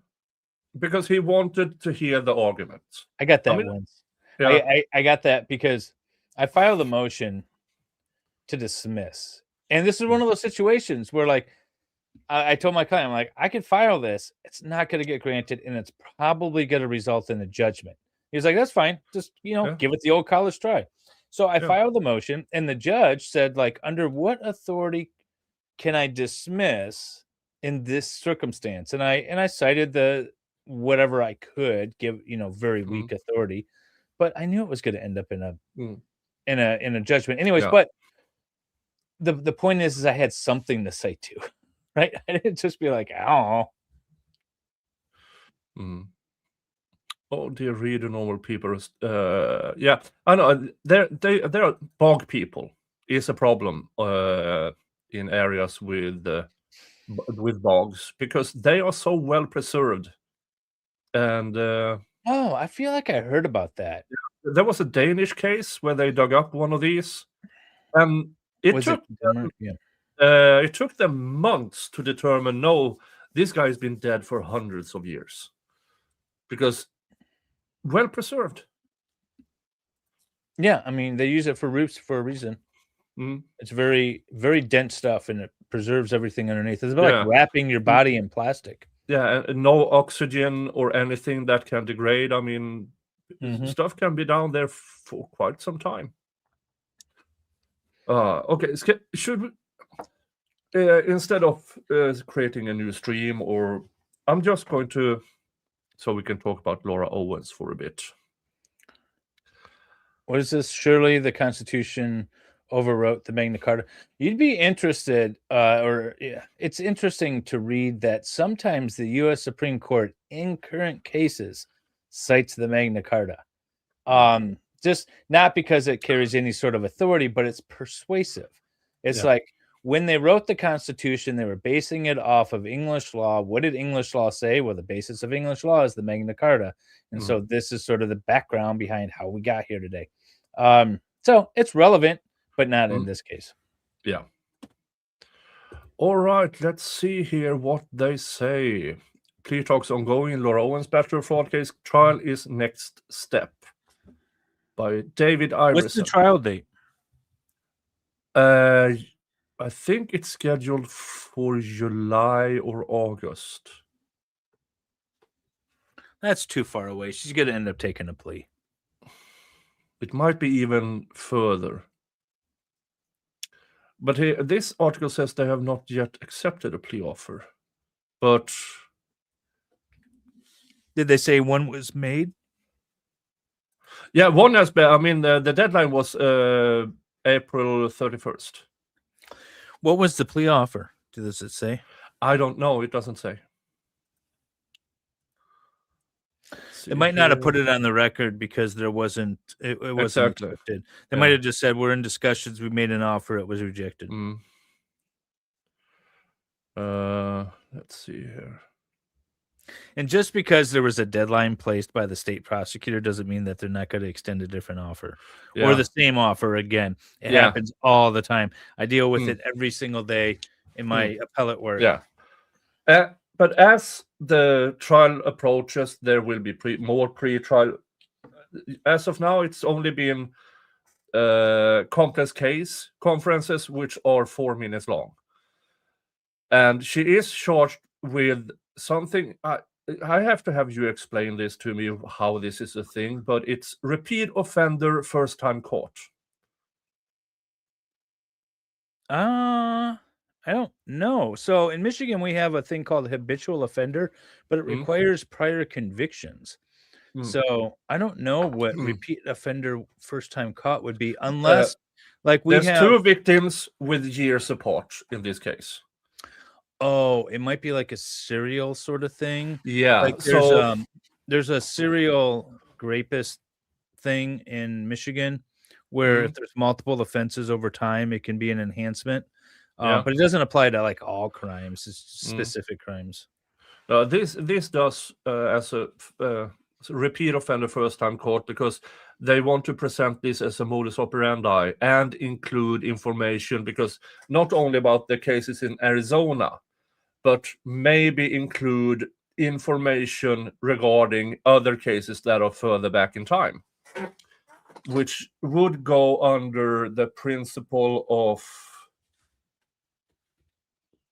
because they're using this in the Aaron Spencer case regarding Michael, well, the guy who raped his daughter, that it's the person's reputation,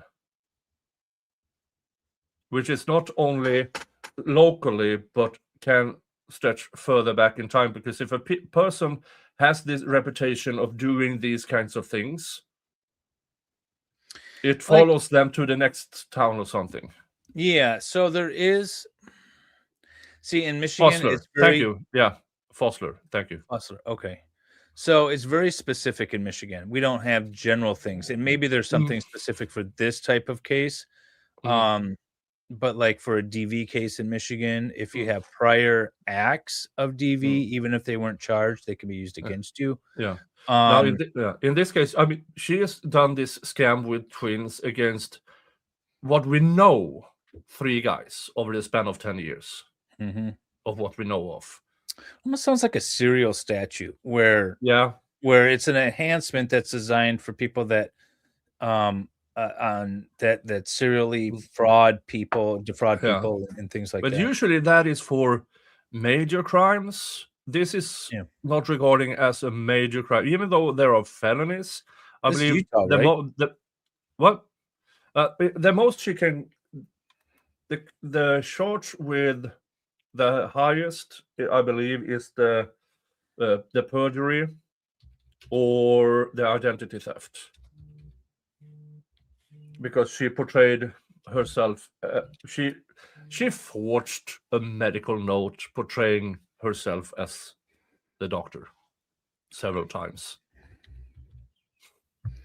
Okay, so Laura Owens has 14 charges. Most of those are, even if convicted, I believe most of them will be concurrent, but the judge have the option of doing it to stack it in some of them. That's interesting. So she has 14 charges, and she can be sentenced concurrently or consecutively, right? There's an option. So they could sentence her to like 2 years for each count that she's convicted on, in theory. But someone in your chat, I believe that one of the charges have up to 7 years with enhancement. It'd be interesting to run the sentencing like how do in Arizona do they score? Sure. Do they have sentencing guidelines? Like, how does that work in Arizona? But she's also, even though first-time court repeat offender, she will still be considered a first offender because it's the first time she's convicted. So there are conflicting statutes here also. So they can use it in the trial to get her convicted, but they can't use it in sentencing. And I will say, I have no idea what the plea offer was. Nobody seems to really know. No idea. Generally, when there's a habitual kicker on a criminal case, dismissing the habitual part is usually part of at least the first plea. Like if you just plead straight up, we'll get rid of the habitual kicker. Yeah, I would assume they were offering her the probation, but also maybe including in that probation, it is no contact order with all of her victims. I don't know that they'd offer her probation on the first go around. They might just say like habitual. We'll kick the habitual, so you're not going to get any sentence enhancement, but you're going to have to serve whatever, 2 years or 1 year or something like that. But I have this. Luckily, here I can speculate. In my normal line of work, I try to avoid it. They have been doing a lot of travel to family. During both the parents and her bankruptcy case, they were traveling out of state a lot. And that reeks of hiding assets, because she still afforded 2 in a row private counsel in the criminal case. Wait, she has retained counsel? She has Owens, or not Owens. She has Gingrich and someone else. No, not Gingrich. Not in the criminal case. In the criminal case, she is represented by, I forgot his name, but the first one had to recuse himself. He filed for it and then recused. That was more or less just a week after the state told the court they had a plea offer on the table, and then he resigned, took himself off the case. And so she hired another one. Where does she get the money from? Because she says she's broke, but she can still afford to go on horse competitions and hire private counsel. Oh, dear reader, says Arizona statutes 30. Yeah, I just pulled it up. Yeah. If a person is convicted of multiple felony offenses that were not committed on the same accusation, but that either are consolidated for trial purposes or are not historical prior felony convictions. So she doesn't have any prior felony convictions, and they're not committed as part of the same common scheme or plan. The person shall be sentenced as a first-time felony offender pursuant to section 13702 for the first offense, and as a category 1 repeat offender for the second and subsequent offense. So it treats it like she has a prior if she's convicted of both. Interesting. So that is why they have the first-time court repeat offender, so they can so they go around the first offender status. Right. Yeah. So it's not like you can get away with, a bunch of crimes and they only charge you once and all of a sudden you're not a repeat offender. This statute's saying if you're found guilty of multiple felonies at the same time, because you're tried at the same time, then it's considered still a prior offense. Because they could, in theory, bifurcate the cases. They could go to trial on one, get a conviction, go to trial on the second, and that would be a subsequent offense. Yeah, but they choose to consolidate it and do both trials at the same time, both the Gregg case and the Clayton case. Yeah. Actually, under Michigan law, it wouldn't be considered a second because the charges were brought before the first conviction. So so it's probably they probably had the same thing, and then they decided to pass this law. That's interesting. That is interesting. Mm-hmm. I'm not sure I'm a fan of it. I think she deserves it, but in principle, I'm not sure. I don't think I'm a fan of it. Let's see. Because they will then use both to prove the other instead of proving each individually. Let's see. I'm not sure. Do we know what category of crime it is? Do we know if it's category 2 or 3? Oh, hold on here. I have it here somewhere. Because a category 2 offense. Wait, hang on. What's it say? Let's see here. Perjury is class 4. Fraudulent schemes and artifices is class 2. Tampering with physical evidence is class 6. Okay. Yeah, so she has, let's see here, 1, 2 class 2, 1, 2, 3, 4, 5 class 4, and you really need a flow chart for this statute because it says if the statute or if the crime it falls under this code, then you would apply these factors below. You need a flow chart for this to really understand it. But 1, 2, 3, 4, 5, 6 class 4, 1, 2 class 2, and the rest are class 6. Okay.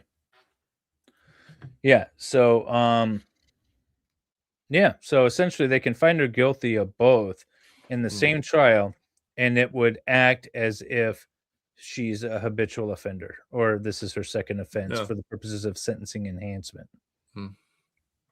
Interesting. She'll be considered a repeat offender. Hey, my YouTube big sister is here. Oh yeah. YouTube unsubbed her. Hi, Shanagram. Yeah, check that if you're subbed or unsubbed, because they do stupid things on the YouTubes at the moment. Are you streaming on Rumble too? Yep. Yeah, I like Rumble. I've been watching Rumble a lot. I've been badgering the guy on X who posts a lot about Rumble. I've been badgering him. Make a true crime tab. Yeah, I've been seeing that. Yeah. Because all of a sudden, I mean, it's hard enough. I just post under entertainment. That's what I do. Yeah. Because I mean, my trial coverage, I mean, it's legal analysis with a lot of snark and a lot of curses. So I'm basically what Rumble aims for. So please make it searchable. I need to Joe, I'm still dealing with my neck issue, and this is like the worst chair possible. I need to get a new chair up here or something until I get my neck. Try one of these. It's the Diablo X chair. You have one for heavy people and one for not heavy people. Oh, so I'll get the not heavy person one. I mean, I've had this for 2 years now, and now it starts to creak. But it's supposed to hold for 400 pounds. Okay. I just need something to like support my head. I have it in my office and stuff. I just brought a cheap old chair up here with a headrest. Nice. Yeah. So, all right. Well, Nick, take care. Have a wonderful rest of your weekend. Chat. Take care. Same to you. Yeah, I'm winding down now because it's 3.5 hours, and thank you so much for sponsoring the whiskey. And I'm finishing off my beer, and I'm probably going off to watch Friday Night SmackDown over at WWE and see what's going on. You know what? I got to send you something. I'll send you something in the chat or in on X or something. Yeah, send it on X. Yeah. All right. Take care. Take See you care. guys. Thank you. Bye. All right, folks. Let's see it. There.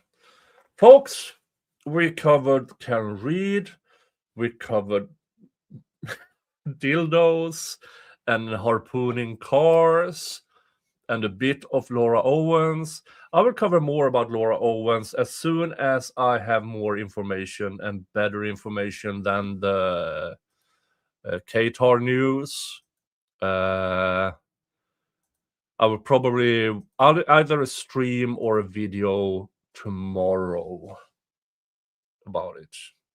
Tomorrow, I'm trying to convince Steph the Alter Nerd to come on stream, and we'll just sit down and talk and batter each other because she wants to win against me in building Legos again. And I said, in order for me to do that, she has to come on stream with me and say something nice about me. And but folks, thank you so much for being here, for putting out with the snark, the nonsense, and the analysis.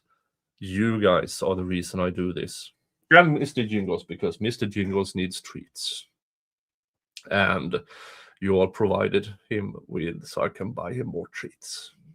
Thank you, folks, and remember, hug your family. Unless your family's crap, then screw them and give your love to the people who deserve it. Right, Mr. Jingles? Yeah. See ya. Bye-bye.